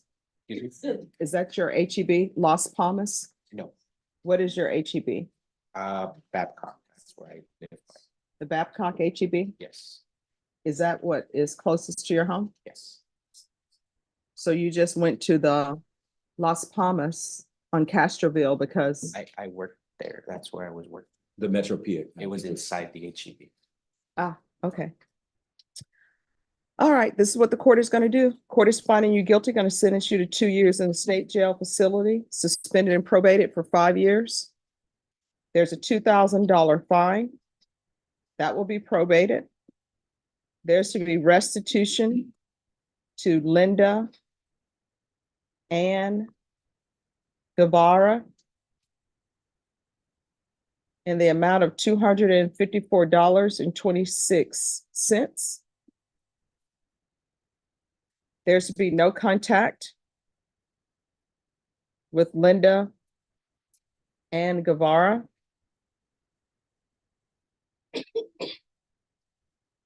$180 of community service restitution. I'm going to order parenting classes Once you complete those, the community service restitution will be deemed to be satisfied. Reason why I'm ordering parenting classes, because you should know better. And your children are looking up to you, and you have 3 young children, and you could be spending 2 years at the state jail facility. There's to be regular reporting by Zoom or in person. If you're drug tested today, what are the results going to be? Dirty. I'm sorry? Dirty. What are you going to be dirty for? Marijuana. What else? That's it. All right. So you have a 6-month-old, 5, and 9-year-old. I guarantee you, when you come home, they smell marijuana, even if you say you're just doing it out the house, outside the house, in the backyard or somewhere else, because I don't smoke, I don't drink. And when people around me have had alcohol, it's almost enough to knock me out. And when people smoke cigarettes, my allergies start messing up. And then marijuana is just out of the question. So I'm sure your children, if they go to school, their clothes smell like marijuana, because marijuana has a strong stench to it. So we're gonna do UAs, and I'm gonna want him tested for levels. Yes, ma'am. Those levels had better start going down, you understand? Yes, ma'am. Gonna do field visits 1 time per month for 3 months. Is Child Protective Services involved or no? No. All right, so that'll be for 3 months probation, and then as you deem fit, there is going to be proof of employment within 30 days, no employment as a home health care provider or with minors. There's to be no contact with Pizza Hut. And there's to be no contact with the HEB on Babcock for 4 months. Probation, is there anything else he needs? All right. And let me just tell you why I'm putting down no contact with Pizza Hut. Because that's a punishment. That's not even about rehabilitation. That's a punishment for you. The reason why I'm putting down no contact with the HEB on Babcock for 4 months, because that's your HEB in your neighborhood. And the fact that you used her credit card, there is a lot she had to go through. Got to change a credit card. I've been there before, and I know other people have been there before, where maybe you lose your credit card and you got to change it. Then you got to constantly keep checking it to make sure no other charges are on there that you missed. So you need some inconvenience in your life. The 4 months of not shopping at the HEB in your neighborhood, that's not a lot, because there's usually an HEB on every corner. But you need to understand and internalize what you've done. You understand? All right. Is there anything else that you need from the court to be successful? All right. Showing you what's entitled Trial Court Certification of Defendant's Rights to Appeal. Did you review that with your attorney? Did you understand it? And did you sign it? Yes, ma'am.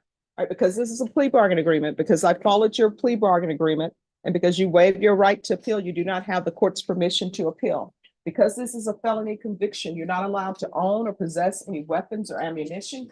If you have a question over what a weapon or ammunition is, you'll need to speak to an attorney. You understand? Sure. All right, we can go off the record. This is what I've learned in my lifetime. The easy route is never the best route. And what may seem simple, oh, I'm just going to do this. No. And the other thing, you cannot build your happiness off somebody else's misery. So you made her life miserable for that point in time. And now you may say it's miserable, but you're going to have some miserableness in your life for 5 years. You understand? All right. Good luck to you. Okay. Thank you. Thank you, Judge. You're welcome. Who is here for the interpreter? Are they ready? All right. Who's the? Oh, Greg, you needed something? I just remembered your procedure. I should have gotten Larietta Holmes up there. So I have another setting, Judge. I'm Larietta Holmes. All right. I'm sorry. Oh, no. Didn't want to waste your time. No, my time is never wasted when you come in. All right. Already have the ADA here. All right, Larietta Holmes. It's just a status, Judge. Yeah, so they needed the video, Judge, some discovery on the elderly case. Sorry, yes, ma'am. I didn't, I have not gotten that video yet. Okay. And defense counsel and I have spoken this morning. He's got some emails from his client. I'm sorry, he has, everyone please whisper, I can't hear. Yes. He's got some emails from his client that he's gonna send to me, so if it's okay with the court, we'd like to get another setting for discovery. All right, so this will be the last discovery date. Yes, Ms. Ferguson, can you set this second week in February? We do the 13th. 13th. Is the 13th okay, ma'am? Ms. Ferguson, is the 13th? How does that look on our schedule? Okay. All right, so you need to be here exactly at 9, Yes, because ma'am. that's our trial date. Oh, yes, ma'am. All right, so we will see you all back here on the 13th. Thank you, Judge. All right, thank you. Greg, I'm gonna give y'all a. Oh, yes, ma'am. Thank you, Hank. Yeah, thanks. Send that to me. Thanks. Judge, I've Yes. let my brethren in CTD know what's left for me. Okay. And then I'm gonna go ahead and head out, but Hank can text me or call me if he needs me. Yes. Okay, all right, thank you. Thank you, Judge.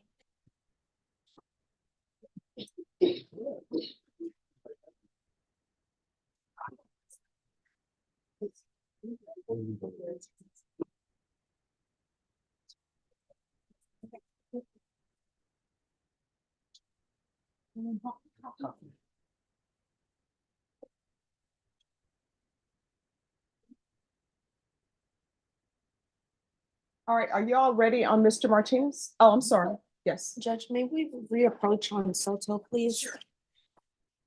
Is it Hernandez? Hi.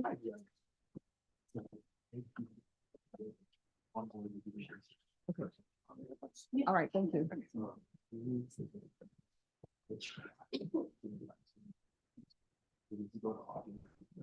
Okay.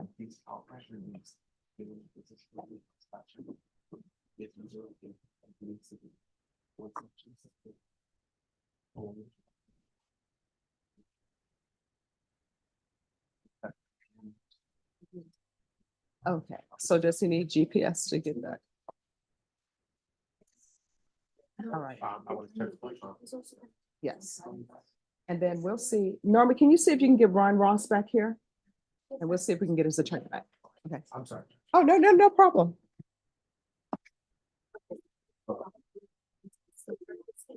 Yes. Judge, would you like to take care of his other cases while he's here? He's Yes. writing on all of them. All right, if you all will give me a second, let me do the case with the interpreter first, Okay. and then I'll take. All right, why don't we have Yolanda talk from that? Norma? Why don't I have that? Mr. Docket, when did you approach? I'm here for Yolanda Cochran. She was supposed to be here 2 days ago. All right, just give me a moment then on that. I thought this was already done. Let me take care of the interpreter He first. also needs to. Okay. All right, on Martinez? He's on his way up, Your Honor. Oh, he's, okay. All right, then let me take up, Adapi, let me take up your case because you say she needs an interpreter as well? All right. We're not gonna have a full hearing. No, but she still needs the interpreter. The interpreter is right behind you. Hear me on this side? Yes. Hi, Norma. Good morning. How are you doing? I'm doing. Happy New Year. Happy New Year to you.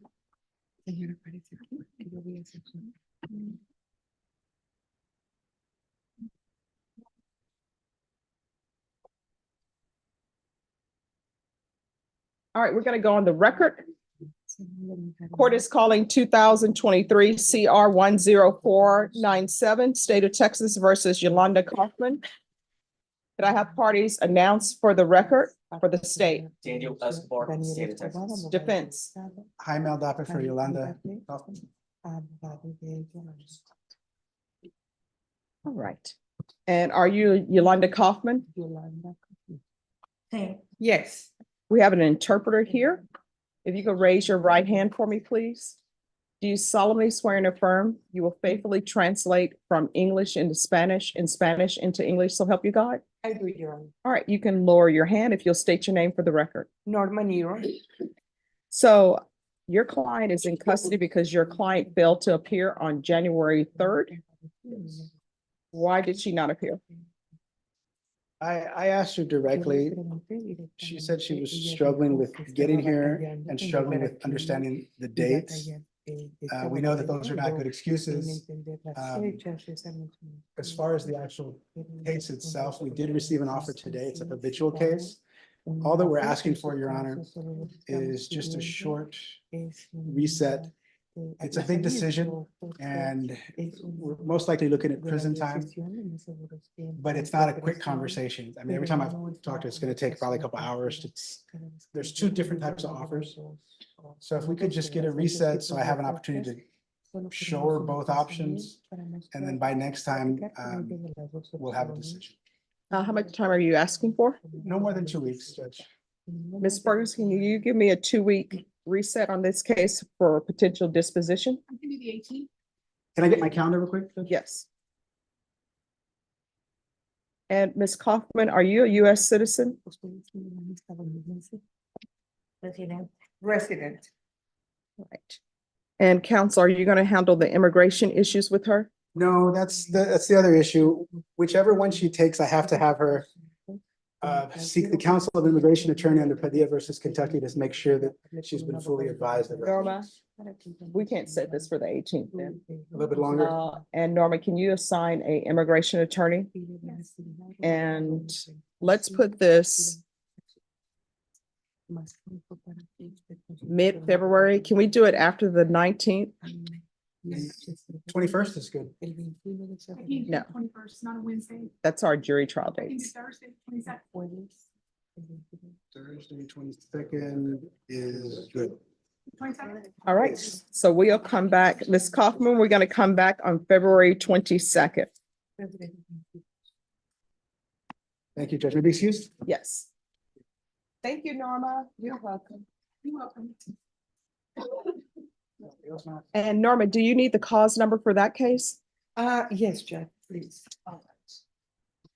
It's 2023 CR 10497, and it's Yolanda Kaufman, Coffman. Okay, thank you, Judge. And then I believe the attorney is with Mr. Martinez, so whenever you all are ready, just let me know. Okay, yes. Janelle Garza. And where, hello, and where's Miss Garza? So we were supposed to appear by Zoom. I think Norma just sent me the email. I haven't gotten it yet. She's sitting in my office. It's Okay. text messages. And, oh, text message. Judge, just to Okay. clarify, so the state has spoken to the complainant. We did tell him that he would need to be approved to a restitution hearing. He didn't really have any. And so he said, well, what's the point of coming in? So. Okay, all right, we'll have our hearing so that we can put that on the record. Yes, ma'am. Okay, and so do you want Ms. Garza to log on? Yes. All right, as soon as she logs in, then we'll take that up. Okay, I have to go do an MTR. All right, we're recessing at 12 though. Yeah. I emailed at 9 o'clock this morning. No, asking I mean, for I'm the just Zoom. letting you know. Okay. Right. All right, who's here on Dylan Parker? Yes, and that's the one with Herman as well. All right, he'll be right back. I have the update, but if you want to hear from Mr. Herman. Oh, you have an update? What's the update? Come forward. Mr. Parker needs to register with the VA, and once he does that, he's gonna try to do it today. Mr. Herman's asking that we reset for Friday next week. All right. And then that's the last hurdle to them either approving him or rejecting him from the transfer. All right, so you're gonna register with the VA? Yes, ma'am. That's gonna be done today? Yes, ma'am. All right. Right after. And so he's saying to Friday, you're saying? Yes, Your Honor. All right. We're gonna do it on a day different than Friday. Okay. So do you know if he'll have it done potentially by the 16th or the 11th or the 16th? I think he didn't want to do the 11th because of staffing. He Yes. wants staffing that day, but I'm gonna be here on the 16th. I think 16th. Do you think he's available on the 16th?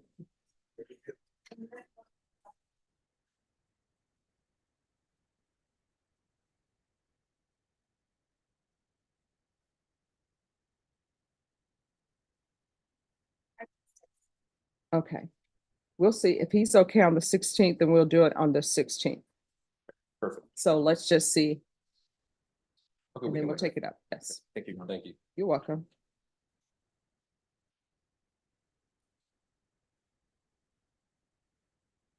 And Bashan, whenever you're ready on Carlos Smith, just let me know. Okay, Claudel Carney.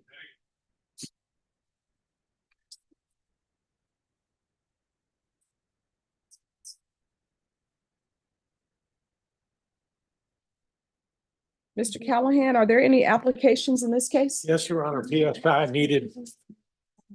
Ms. Ferguson, I need a PSI date. February. All right. And everyone, I know you all are not here when I make the announcement, but whenever we're on the record, do not approach because we're on the record. Court is calling 2023 CR 10366, State of Texas versus Claudel Courtney. Can I have the parties announced for the record for the state Daniel Escobar for the state of Texas. defense? Danny Callahan defense. And are you Claudel Carney? Yes, ma'am, I am. Counsel, have you received all the discovery? Did you review it with your client? Yes, Your Honor. Sorry, Judge, to interrupt.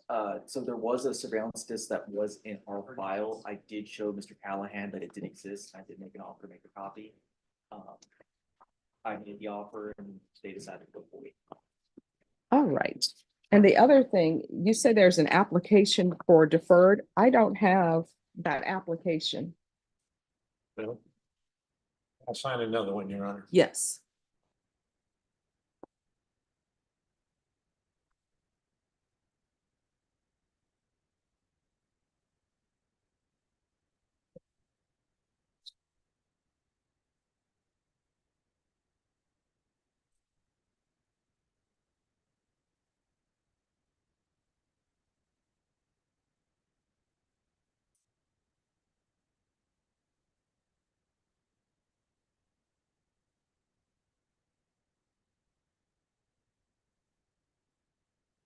Your Honor, may he sign on the.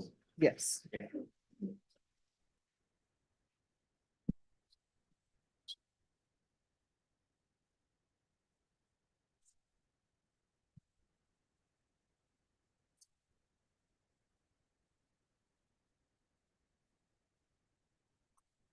Sorry, Herman, after we finish with this case, then I'll take up all of yours.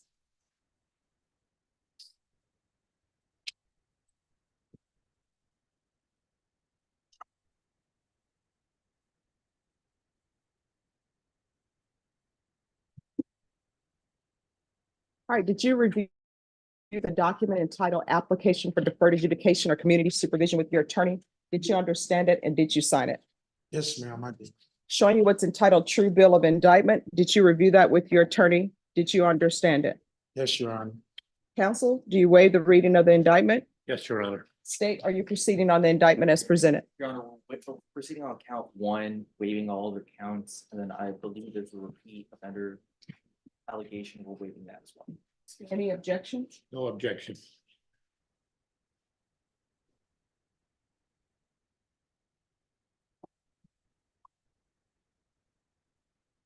All right, I'm going to show you what's entitled Court Admonishments and Defendants Waivers and Affidavit of Admonitions. Did you review that with your attorney? Did you understand it? Did you sign it in all the appropriate places? Yes, ma'am. Did you understand in count one, you're charged with aggravated robbery? That's a first-degree felony. Range of punishment is anywhere from 5 to 99 years or life in prison and up to a $10,000 fine. Did you understand?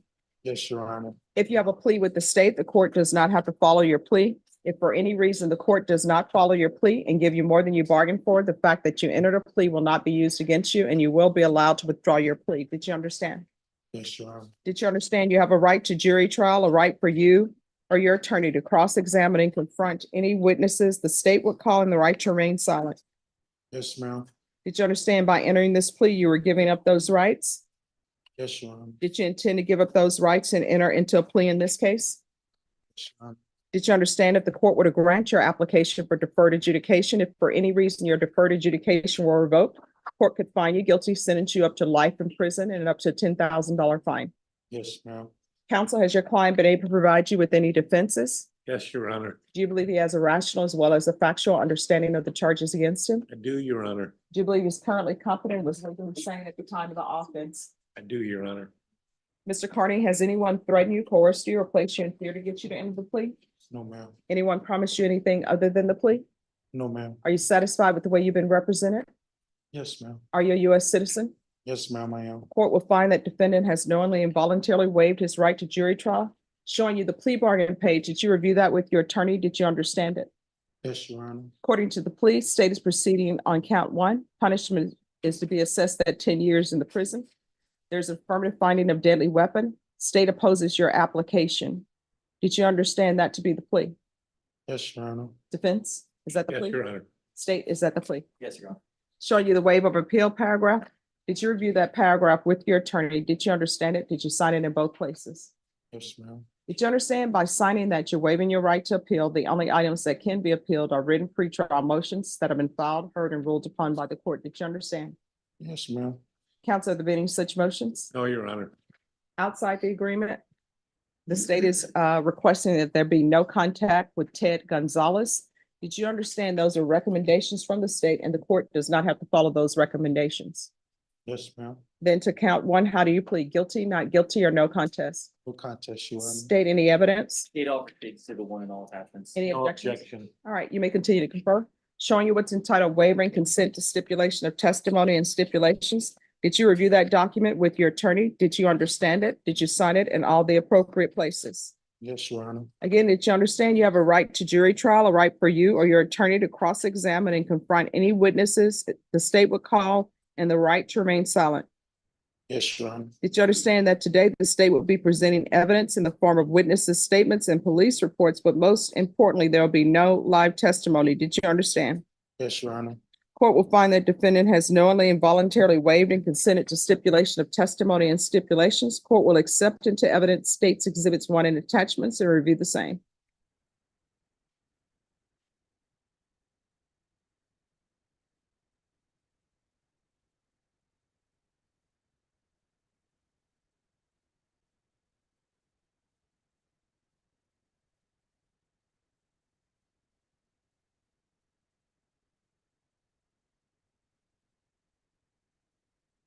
After reviewing states exhibits 1 and attachments, the court will find there is sufficient evidence to find you guilty.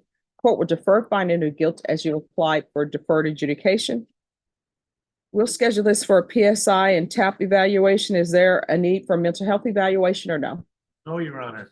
All right, then we'll come back on February 8th. On February 8th, I'll make a decision on your application. Thank you, Thank Your you, Judge. Honor. All right, thank you. All right, Herman. Yeah. We're ready for your cases. Appreciate you.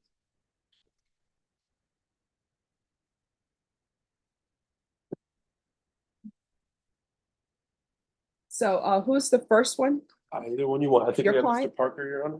All right, Dwayne Parker. I'm sorry, Dylan Parker. Are you okay with him coming back? I think we said the 16th. Yes, Your Honor. Your Honor, we feel he's a very viable candidate. The biggest thing that we were confirming today is that he's not fully enrolled in South Texas VA. So we would like for him to go today. He's been given all the directives to get it done, and that's plenty enough time for me to see him that it should, once it hits the system, I should know by Tuesday. Okay, And we'll have a full response for Your Honor at that time. all right, so we'll recall this, Norma, January 16th. That's enough time? Oh, plenty of time. Yes, ma'am. All right, if y'all want a quicker turnaround, just let me know. Yes, ma'am. Absolutely. If you want to come see me next week. Do y'all want a quicker turnaround or no? Friday. Well, not Friday. No, not Friday. Sorry. Whatever time you want. I'm pretty busy on Thursday, so I mean, Me too. We I mean, so the only dates that would be open would be January 8th, January 9th. I don't know if y'all will have it ready by then. I can do the night. I have a response. I can do the 9th. I have a response, Your Honor. Okay. I've been tasked. Next Tuesday. All right, Ms. Ferguson, can we recall this for January 9th? All right, we'll come back on January 9th. Once you Yeah. sign the reset form, you are excused. Thank you, ma'am. You're welcome. And then,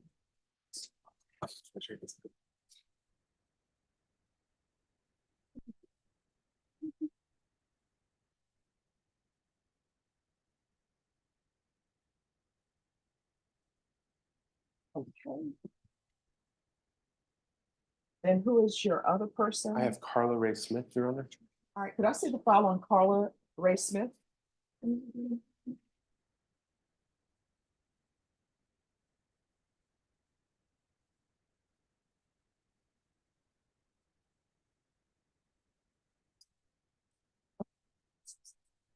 Okay, awesome. Hello. How you doing? All right, how are you doing? Happy New Year. Happy New Year, man.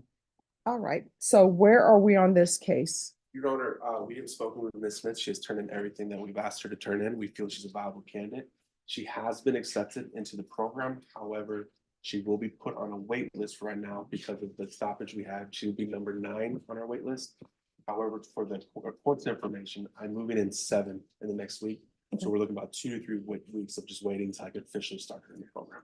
Okay, so when do you want this recalled? We can. Very good question.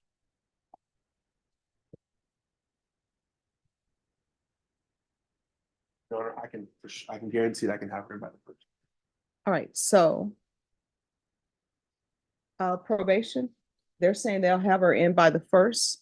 Norma, do you want to recall this for the week of February 5th? I can do either the 6th or the 8th. The Eighth 6th, is not good. I'll be out. It's Okay. my wedding anniversary. Your Honor. Oh, well, happy anniversary. You Thank can't you. miss I that. cannot. My wife will be very upset. All right, so, But I can, Your Honor, I could send Miss Ruiz in my place if that's the best thing. all right, well, what we can do is that we can move it to the week of the 12th. Okay. And if everything's set up, then everything's set up. Yes. Michelle. I just have a couple of concerns, Your Honor. Mhm. Ms. Smith, and I know Veterans Court is gonna help her with housing, and I'm assuming with housing, she just told me that she has a couple of obstacles that she's going through. Mhm. However, there is still some drug use going on. So I just want to make sure that the court is aware of that, and All right, we so- just know that that's happening, and I know that vet court will assist. All right, so what's your drug use? What are you using? Okay, How often are you using? not that very often. Well, I mean, you know how often I'm using? None. Yeah, so anytime you're using, that's often. So how often are you using? Maybe like 2 to 3 times a month, When's the last time you used? December, December what? like around Christmas time. All right, so here's the thing. Part of getting help with your issues are to admit your issues and be honest. Yes, ma'am. Right now, Veterans Treatment Court is trying to help you. I'm trying to help you. I could just revoke you and be done with everything, right? Yes, ma'am. Probation could say revoke and we'll be done. And guess what ended up happening? I would say, hope she does well and move on to the next person. So you've got to be honest. Yes, ma'am. And even though you have a problem, your automatic default can't be, oh, I have a problem today, let me use. You've got to, I have a problem today, I want to use, let me call somebody. Let me call a sponsor, let me call my probation officer, right? Yes, ma'am. So what have you been doing sober meetings at all? Online, How often? like Tuesdays. So are you employed right now? No, ma'am. All right, so this is what's going to happen. I'm going to set it for the week of February 12th. But between now and then, you're doing a sober meeting a day. And you had better have proof that you're doing a sober meeting today, every day. You understand? Yes, ma'am. All right, Ms. Ferguson, can we put this on February 13th? Yes, ma'am. All right, so we're going to come back on February 13th. And you had better bring me proof that you've been doing sober meetings every day. So your first sober meeting is going to be today. You understand? Yes, ma'am. All right. If you'll give her a reset form, is there anything else she needs? No, Your Honor, and there's a few sober, if you're okay with, there's a few sober meetings that we were actually gonna push her towards. We knew of this, the most recent struggle, and we can start her in the process of our treatment plan, which will be going over to Cross Points. We can start Awesome. getting her set up over there if that's okay, Your Honor. Yes. Yes, sir. All right, thank you. All right, they'll give you a reset form, okay? Just have a seat. And do you have anyone else with us? I just have that one coming back, Your Honor, Mr. Soto, whenever his attorney. Okay. All right, Do they not called speak, his but attorney. I'll be close by. Your Honor. All right. To begin. All right, and then we have someone on Zoom, Panella.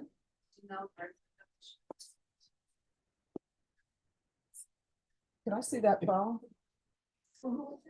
What's her name? Janelle Garza. It should be the restitution file, Judge. I gave it to Okay. her. All right, Ms. Garza, you need to unmute and start video.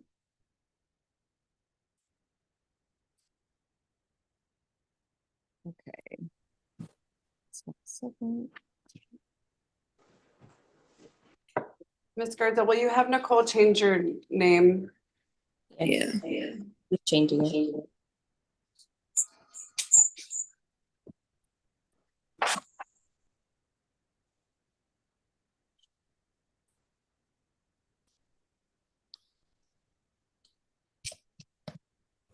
Two N's, two L's, right?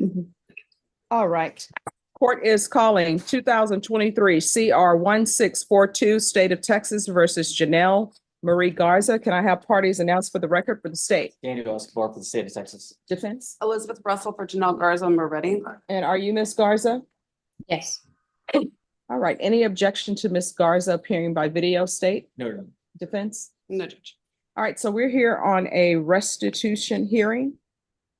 This was previously set on, well, a plea was entered on November 6th of no contest. And the court followed the plea bargain agreement. And then we were set for a previous restitution hearing on November 30th, and then is reset for today. So state. So Judge, the state's reached out to the complainant. We did notify him that for this restitution hearing, he needed to present proof of the restitution that he was alleging against Ms. Garza. We informed him receipts, anything to really give us an idea as to what this entire case, I guess, cost him out of pocket. He wasn't really able to provide us anything. When we informed him that this may not be sufficient, he said, well, what's the point in coming? And he told me and my victim advocate that he wasn't gonna attend. Okay, all right, then restitution can't be ordered by the court if the court does not have any proof of restitution. So probation in this case, there's to be no restitution. Yes, Judge. And Judge, just may I put something on the record as well? Yes. We did file an application for subpoena for the complaining witness. It was attempted to be served on him, and even though it was attempted at his address, the subpoena was not able to be served by the sheriff. So we've made every effort to get the complaining witness here as well. All right. All right, is there anything else, counsel? That's everything, Judge. Anything else? All right, thank you. Thank you, Thank you. Janelle. You can log off and on. Okay, thank you.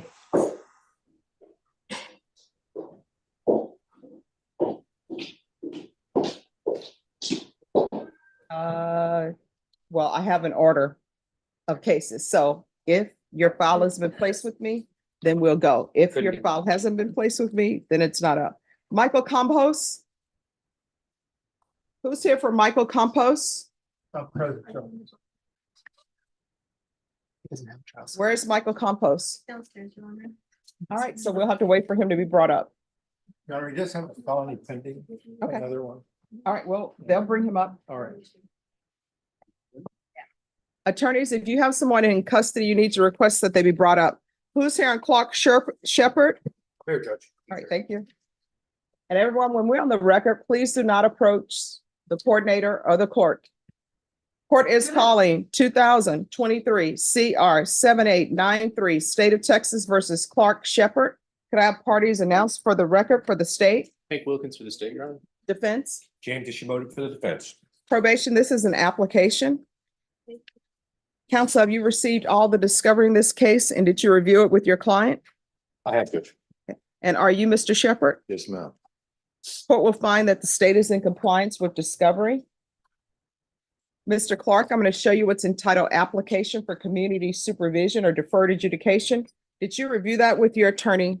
Yes, Did you understand it? And did you sign it? Yes, ma'am. Sorry. Showing you what's entitled True Bill of Indictment. Did you review that with your attorney? Did you understand it? Yes, ma'am. Counsel, do you waive the reading of the indictment? Yes, Your Honor. State, are you proceeding on the indictment as presented? Yes, Your Honor. Mr. Shepherd, I'm going to show you what's entitled Court Admonishments and Defendants Waivers and Affidavit of Admonitions.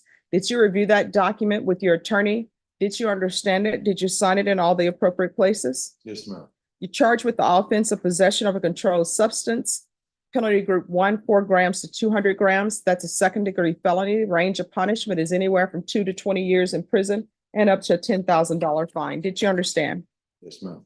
If you have a plea bargain agreement with the state, the court does not have to follow your plea. If for any reason the court does not follow your plea and gives you more than you bargained for, the fact that you entered a plea will not be used against you, and you will be allowed to withdraw your plea. Did you understand? Yes, ma'am. Did you understand you have a right to jury trial, a right for you or your attorney to cross-examine and confront any witnesses the state would call, and the right to remain silent? Yes, ma'am. Did you understand by entering this plea, you were giving up those rights? Yes, ma'am. And did you intend to give up those rights and enter into a plea in this case? Yes, ma'am. Did you understand that the court would grant your application for deferred adjudication? If for any reason your deferred adjudication were revoked, the court could find you guilty, sentence you up to 20 years in prison and up to a $10,000 fine. Yes, ma'am. Counsel, has your client been able to provide you with any defenses? Yes, Judge. Do you believe he has a rational as well as a factual understanding of the charges against him? I believe he does. Do you believe he's currently competent and was legally sane at the time of the offense? I believe he was. Mr. Shepherd, has anyone threatened you, coerced you, or placed you in fear to get you to enter the plea? No, ma'am. Anyone promised you anything other than the plea? No, ma'am. Are you satisfied with the way you've been represented? Yes, ma'am. Are you a U.S. citizen? Yes, ma'am. Court will find that defendant has knowingly and voluntarily waived his right to jury trial. Showing you the plea bargain page, did you review that with your attorney? Did you understand it? Yes, ma'am. According to the plea, there's a $500 fine. State recommends deferred adjudication. They will take in consideration County Court Cause number 720811, and there's to be an anger management course. Did you understand though, that to be the plea? Yes, ma'am. Defense? Yes, Your Honor. State? Yes, Your Honor. Showing you the waiver of appeal paragraph. Did you review that paragraph with your attorney? Did you understand it? Did you sign it in both places? Yes, ma'am. Did you understand by signing that you're waiving your right to appeal? The only items that can be appealed are written pretrial motions that have been filed, heard, and ruled upon by the court. Did you understand? Yes, ma'am. Counsel, have there been any such motions? No, Your Honor. Next, I'm showing you outside the agreement. State is requesting that your deferred adjudication be for a term of 5 years. There be a top evaluation, 200 hours of community service restitution, no contact with Bree, Bree, and Campbell, Campbell. Did you understand those were recommendations from the state and the court does not have to follow those recommendations? Yes, ma'am. Then to the offense as charged, how do you plead? Guilty, not guilty, or no contest? No contest. State any evidence? Your Honor, I offer State Exhibit 1 in the attachments. No objection. All right, states, you may continue to confer. Showing you what's entitled waiver and consent to stipulation of testimony and stipulations. Did you review that document with your attorney? Did you understand it? Did you sign it in all the appropriate places? Yes, ma'am. Again, did you understand you have a right to jury trial, a right for you or your attorney to cross-examine and confront any witnesses the state would call, and the right to remain silent? Yes, ma'am. Did you understand that today the state will be presenting evidence in the form of witnesses' statements and police reports? But most importantly, there'll be no live testimony. Did you understand? Yes, ma'am. Court will find that defendant has knowingly and voluntarily waived and consented to stipulation of testimony and stipulations. Court will accept into evidence states exhibits 1 and attachments and review the same.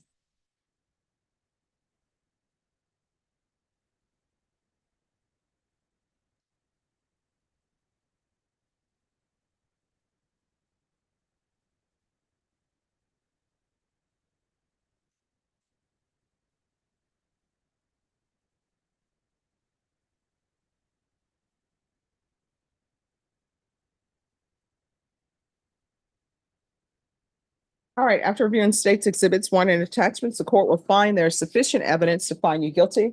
Court will defer finding of guilt as you have applied for deferred adjudication. Are you proceeding with sentencing? Yes, Your Honor. Anything you wish to say on behalf of your client? We would just ask the court to follow the plea agreement. Mr. Shepherd is committed to getting his life back on track and doing the right thing, and I believe he will do well on probation. All right, who is Bree Campbell to you? She was my ex-wife. I've been with her since I was 21 and we had a house together. I'm 33 now, so I was going through it. Okay, here's the thing. You're talking too fast. I'm sorry. My apologies. She used to be my wife. I've been with her since I was 21. I was 33 and we had a house together. And then I'm just going through a divorce. But that's what she is. She's my ex-wife. Do y'all have any children together? No, ma'am. Has the divorce been finalized? Yes, ma'am. All right. Do you have any children? No, ma'am. Are you employed? Yes, ma'am. What do you do? I'm a certified nurse's assistant at Ashbury Broadway Healthcare. Taking care of patients? Yes, ma'am. I'm going through a mental breakdown. No. And you drug tested today, what are the results gonna be? It'll come up there. All right, for what? Weed. And what else? It might be ecstasy. It might be the last time I took it was December 31st. Okay. All right. So here's the thing, people on probation here, I don't allow people to be home healthcare providers. And if you're using drugs, you shouldn't be doing that anyway. I mean, I understand, but the problem is people who are home healthcare providers, and I don't know why the home healthcare provider field does this. From where I stand, I don't think they do sufficient background checks. Now, is your mom still alive? She don't support me. She's not with me. No. I mean, who do you have alive in your life that you love and you care about? It was my mother, but she disowned me. Okay, so your mother, how about your grandmother, grandfather, anybody like that? Anybody in your life, who in your life you care about other than yourself? My grandfather, grandmother, they passed away. All right, but you love them, right? Yes, ma'am. Would you want somebody taking care of them if they're using? No. So, I mean, and people don't think about that because sometimes we're selfish, and I can say that I've been selfish in my life as well. So the people who are in facilities that have people taking care of them, the people who place them there, hopefully they're hoping that the person who's taking care of them, not going to have criminal history, not going to use drugs. So I'm not going to allow that to continue. Maybe once you're clean and sober, then maybe I'll reconsider, but I'm not going to have you taking care of vulnerable people. All right, this is what the court is going to do. Court is going to sentence you to 5 years deferred adjudication. Take in consideration County Court Cause number 720811. Proof of employment within 45 days. There's to be no employment as a home health care provider or with minors. There's to be 200 hours of community service restitution. There's to be no contact with Bree and Campbell. You all have already completed your divorce. You don't have any children together, so there's no reason to contact her. That relationship is over. There's to be anger management, TAP evaluation out of custody, follow recommendations. If TAP recommends inpatient treatment, we're going to start with the intensive outpatient treatment. Either way, we're starting with intensive outpatient treatment. I'm going to run a referral to felony drug court. There's to be regular reporting by Zoom or in person. There's to be regular random UAs. And he's going to need to be tested for levels. That levels of marijuana needs to start coming down. Are you living with anyone or you live by yourself? You're homeless? Yeah. Okay. Oh. All right. So field visits at Haven for Hope if they'll allow it. I will tell you the best program for you seems as though it would be felony drug court. They'll help him with housing and all of that. So you need to let felony drug court know what your issues are and be honest with them about your drug use. All right. Probation, is there anything else? No, Your Honor. Is there anything else you need from the court? Just to let you know that I've been sitting there all my life, so I don't know what to do now. I guess I gotta find another career or something, so I'm gonna have to try to find a job.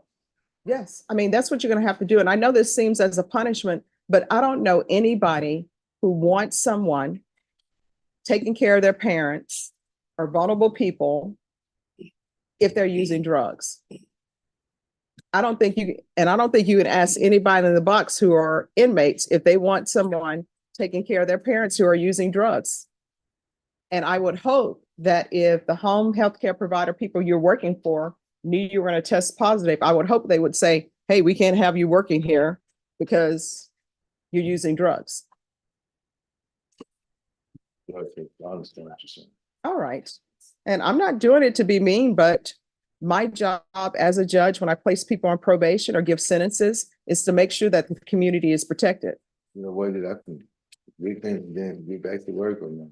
Not at No, all. I already said that once you are clean and sober and you've proven to me that you can maintain your sobriety, then I'll reconsider.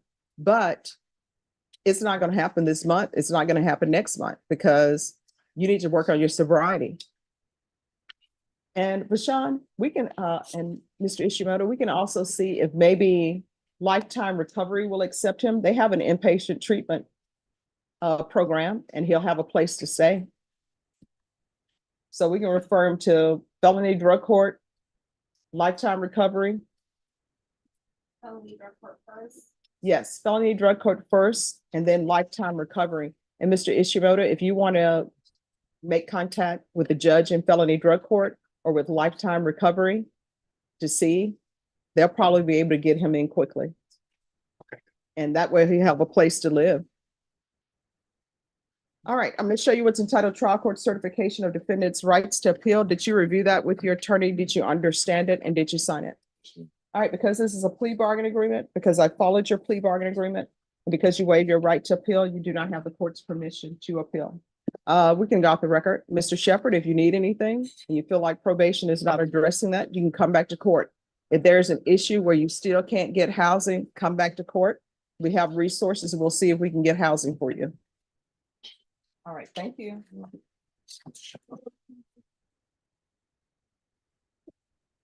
Yes, Norma. Mr. Shimoda. Can I speak? Sure. All right, everyone, court report is just going to take a brief recess and then we'll take up the rest of the cases. So the first case that's going to be taken up is going to be Martinez with the interpreter.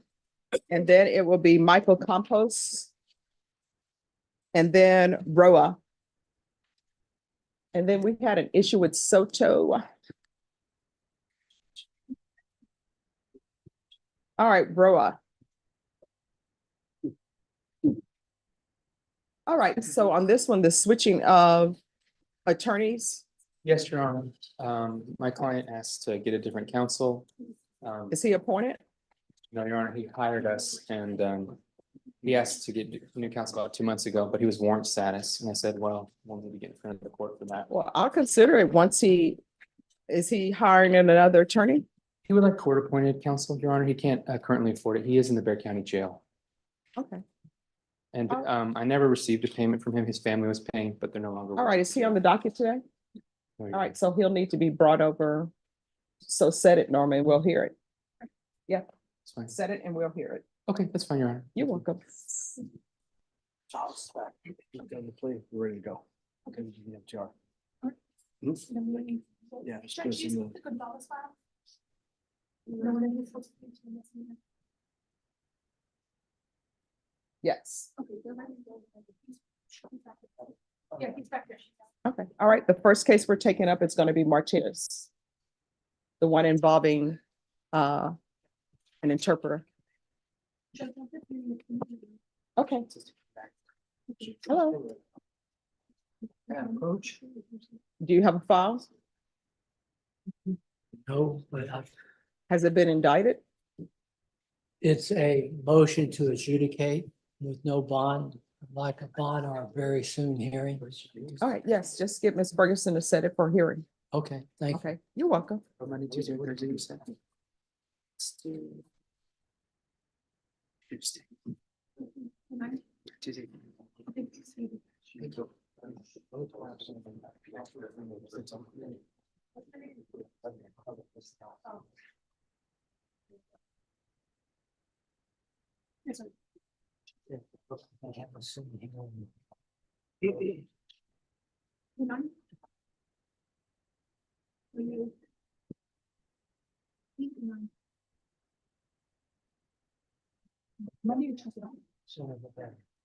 it,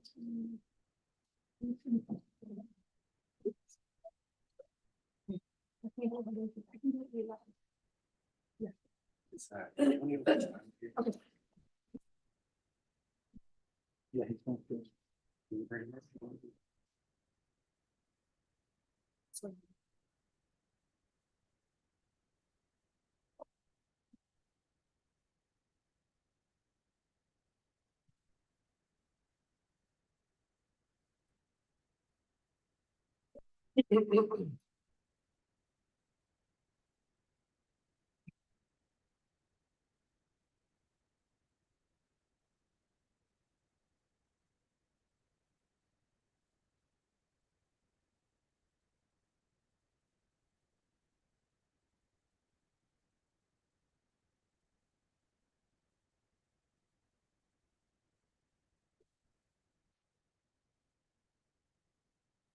And I need to follow on Johnny Lamone.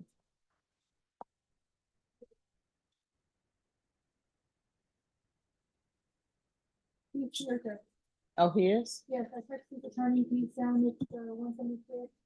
And in between 176, 186. He said he'll be here.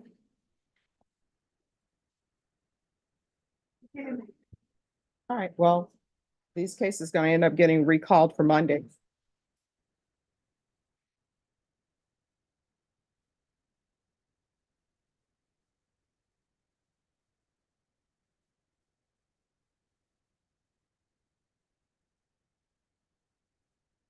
Norma, how long does Judge Hall expect his hearing to last? I didn't estimate, I don't think. Yes. Let's open it. Okay, so maybe if we recall these back at 2? Okay, okay. So let's go ahead and put what needs to be put on at 2, already at 2, because we're recessing at 12. Antonio Castana. Antonio Casana. James Shimoda, I just. Oh, okay. Is he the one that's banging the door? Maybe they're just right now, no? Let me call you right back. Yeah, sure. Yeah, sure. Yes. Hmm.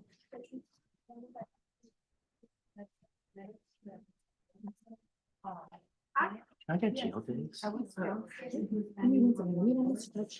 right, let me see that file. All right, let me see that file. Oh, I'm just waiting for chillings. Can't hear out of my right ear right now because of allergies, and I feel like all the old attorneys that like cut into names. I'm not gonna name names, but it's Norma, 22. on Heflin, 8673. recall that for Monday. I'm sorry, yes, recall that for Monday, the 8th. Okay, when will she be? The 16th, I think you said. All right, recall this for the 18th. It's Heflin.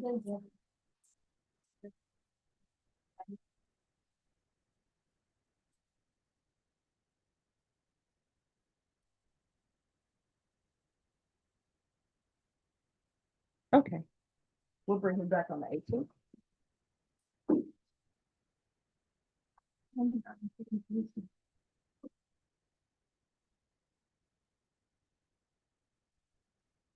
Oh, you ready? Are y'all ready on Mr. Martinez? Yes. All right, court is calling 2000. I'm sorry.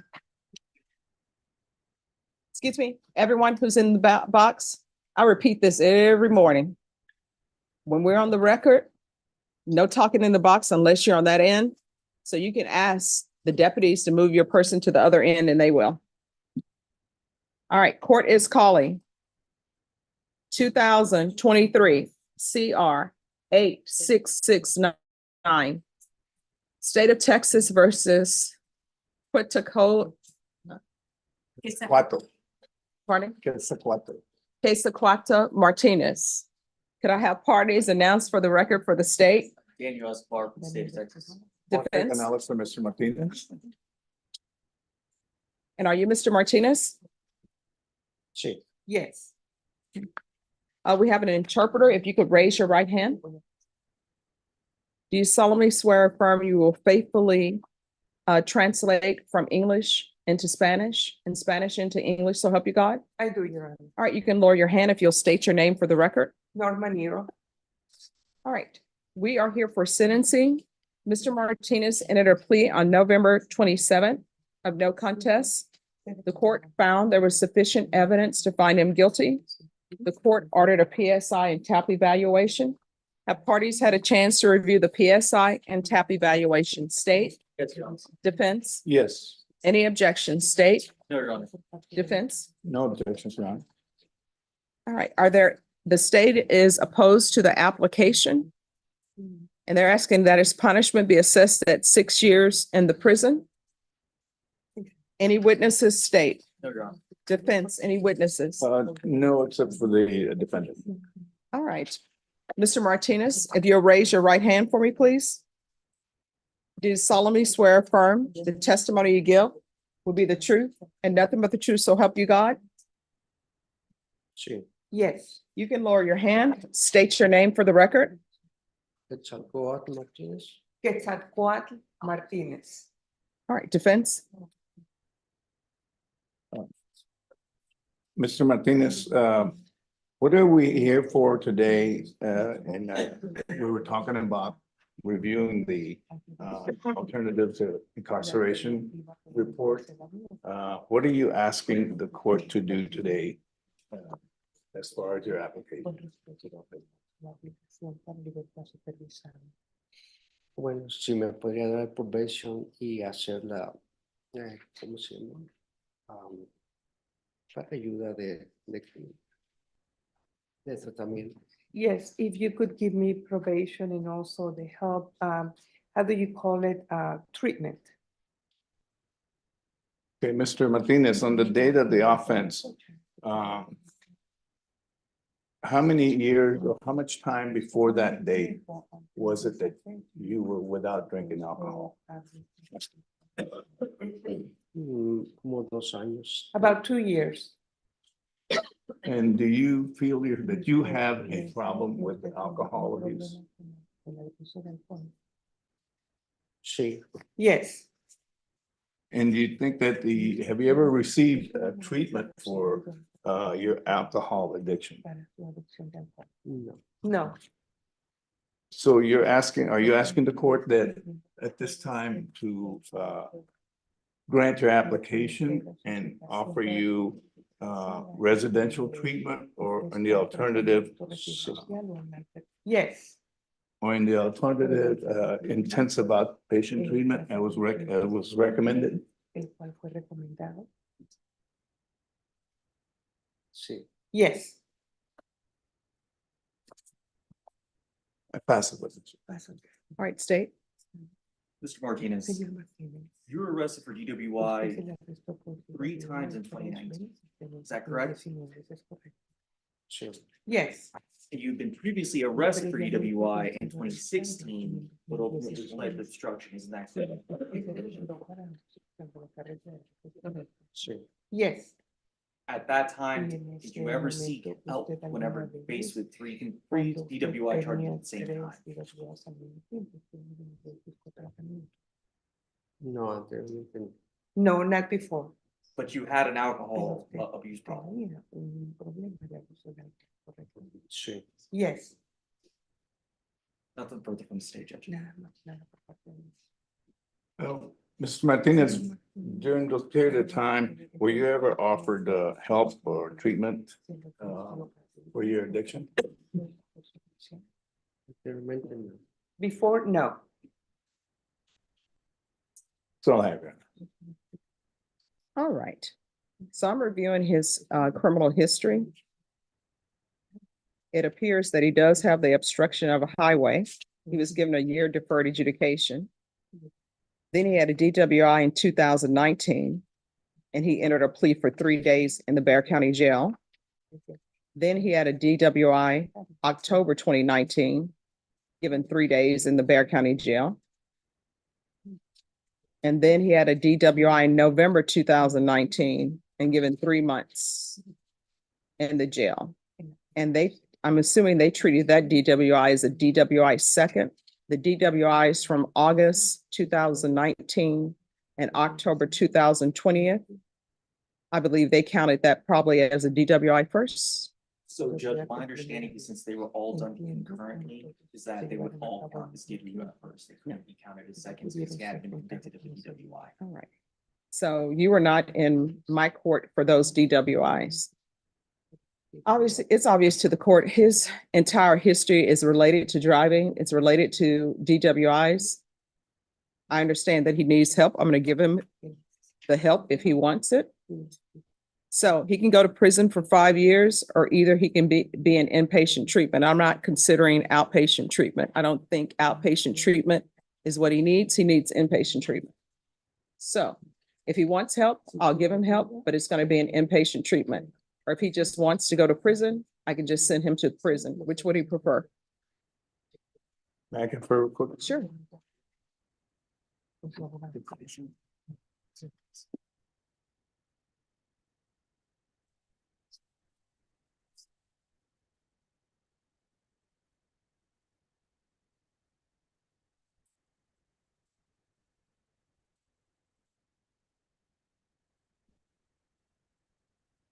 All right, Your Honor.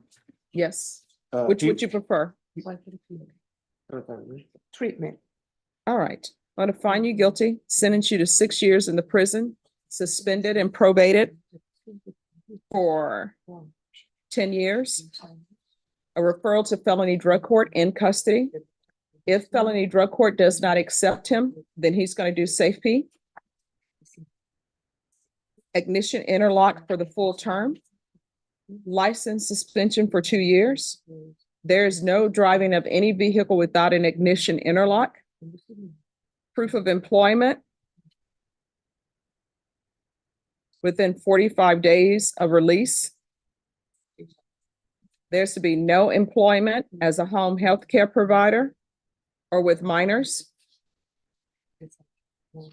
Random regular UAs. Field visits upon release. And that will be until further notice. DWI intervention. DWI education. Victim impact panel live.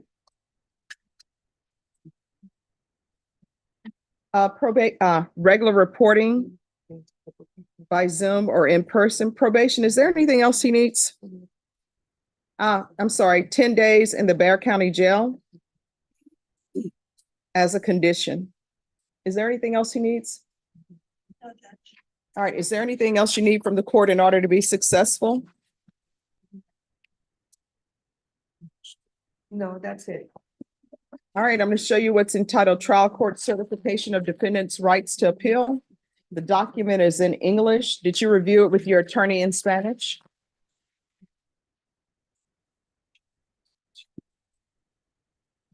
Yes, And did you sign it? yes. Because this is a plea bargain agreement, because I followed your plea bargain agreement, and because you waive your right to appeal, you do not have the court's permission to appeal. Because this is a felony conviction, you're not allowed to own or possess any weapons or ammunition. If you have a question over what a weapon or ammunition is, you'll need to speak to an attorney. Do you understand? Yes, I do understand. All right, we can go off the record. If there is an issue, let probation know. If you feel as though they're not addressing the issue, you can always come back to court.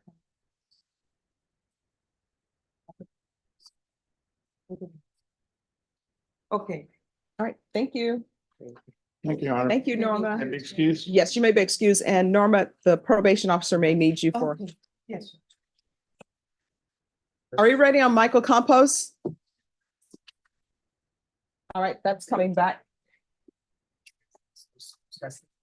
Oh, Michael Campos. With Justin Gonzalez.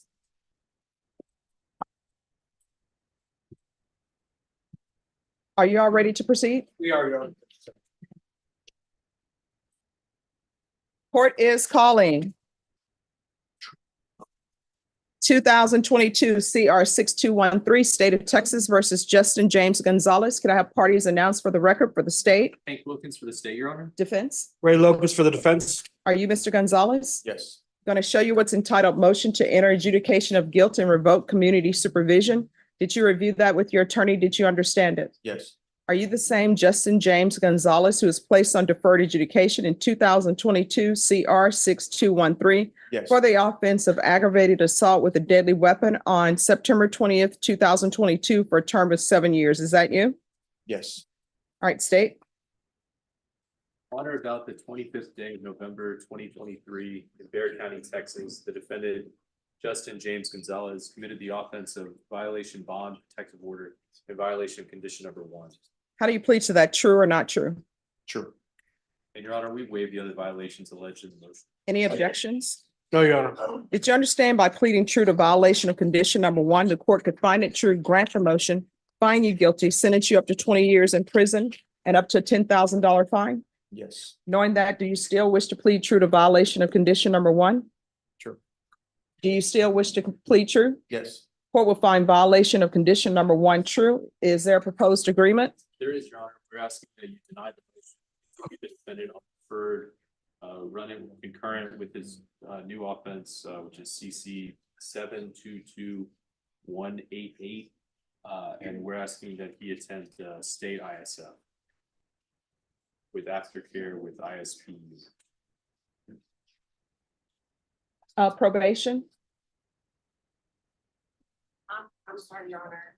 So did we say we were taking in consideration that cause or? Oh, they pled to it already. Your Honor, that is probation's recommendation, state ISF followed by the ISP caseload. All right, and should there be a no contact order with whoever's involved in 722188? Who's the person in that cause number? I'm talking to you. Oh, Abel Galvan? Abel Galvan? Yes, Abel Galvan is GALVAN. All right, thank you. Yes, What is your relationship to that person? he's my ex-boyfriend. Okay. You can't have any contact with him, you understand? Yes, If he wants that lifted, then he'll have to come into court. Does everyone understand? We're not going to be back here for another violation. You understand? yes, All right, so that's yes. yes. Violation of condition number 1 is true. I'll deny the motion. Alternate amend conditions to include no contact with Abel Galvan. You all don't have any children or anything together, do you? Oh, no. Okay. This will run concurrent with 722188. And I'm going to order state ISF. And he's to remain in custody until transfer. Is there anything else you need from the court to be successful? No. All right, probation, is there anything else he needs? All right, we can go off the record. Here's the thing. You're looking at 20 years in prison.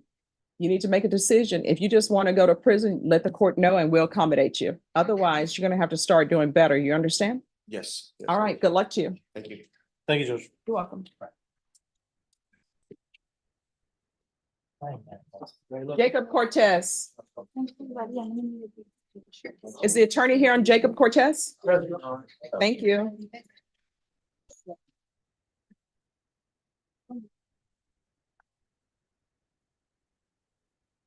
All right, excuse me, no talking behind the court reporter. I keep saying that.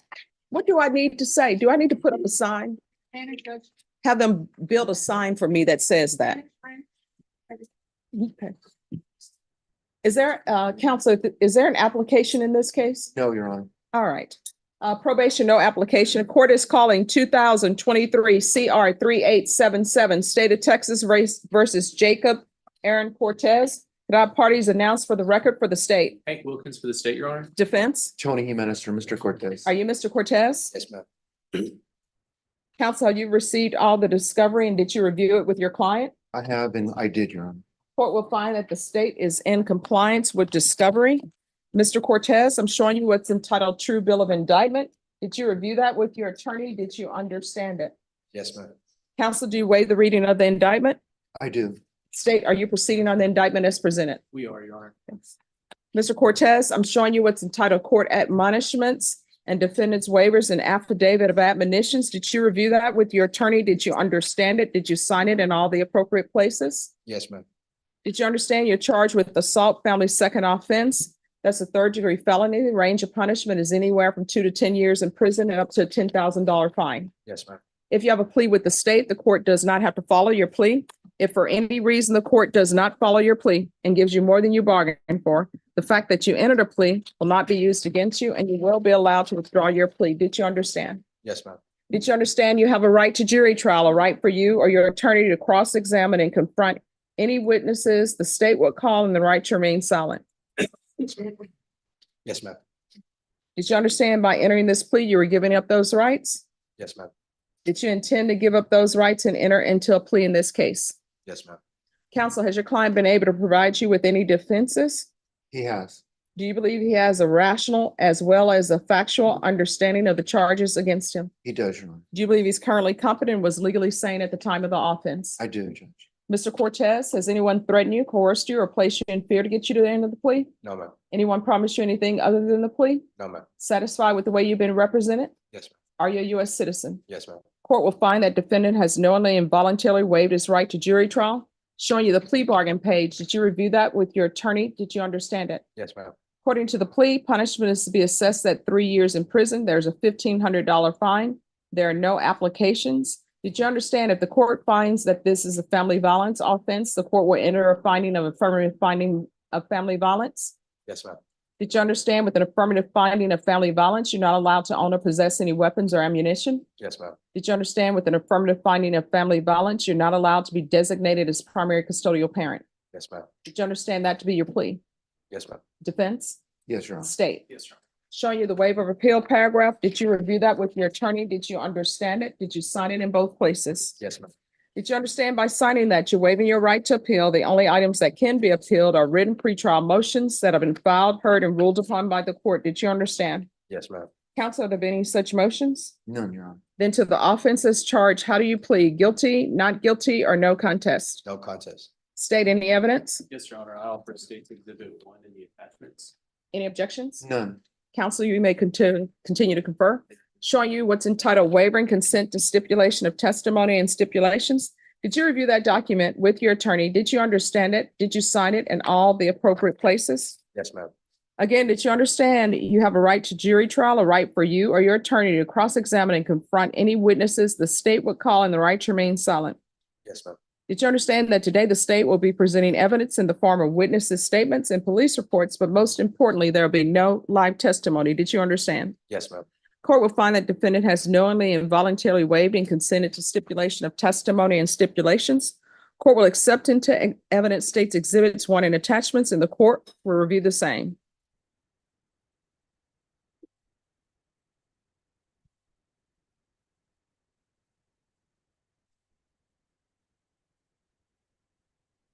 All right, after reviewing State's Exhibits 1 and attachments, the court will find there is sufficient evidence to find you guilty, and the court will find you guilty. Are you proceeding with sentencing? Yes, Your Honor. Anything you wish to say on behalf of your client? Just respectfully, Judge, we ask the court to follow the plea agreement in this particular case. All right, how old My are? client was bench warranted from TDC to be here. Mhm. He is serving a sentence out of, I believe, Medina County. It's a 2-year sentence, right? 3-year sentence out of Medina County. And he seeks just to resolve the situation, Your Honor. All right.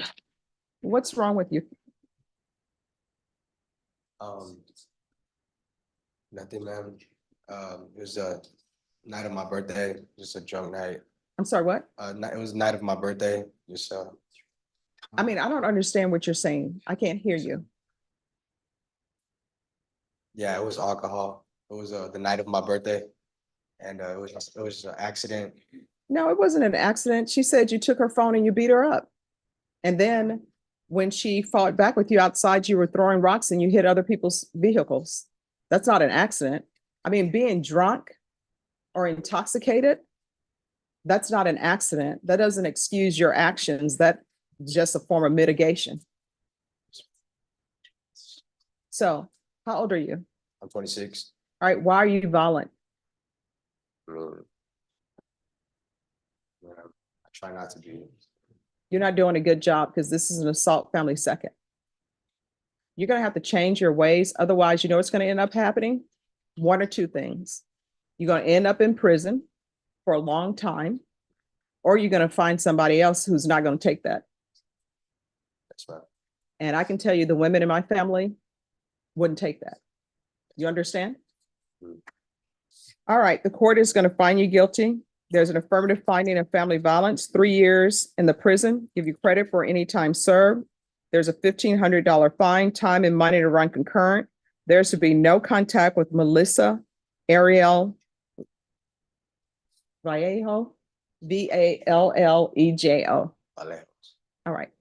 Well, I'm glad you know her name. You're not to have any contact with her. You understand? That's right. Do you all have children together? Yes, ma'am. All right. Well, you can't have contact with her. And did you love her or do you love her? Yes. No, you don't. Let me tell you why you don't. Because if you did, you wouldn't be putting your hands on her in violence. You understand? Yes, ma'am. And how many children do you all have together? 3. What are their ages? Got a 4-year-old, 3-year-old, and a 8-month-old. All right. Any girls? No.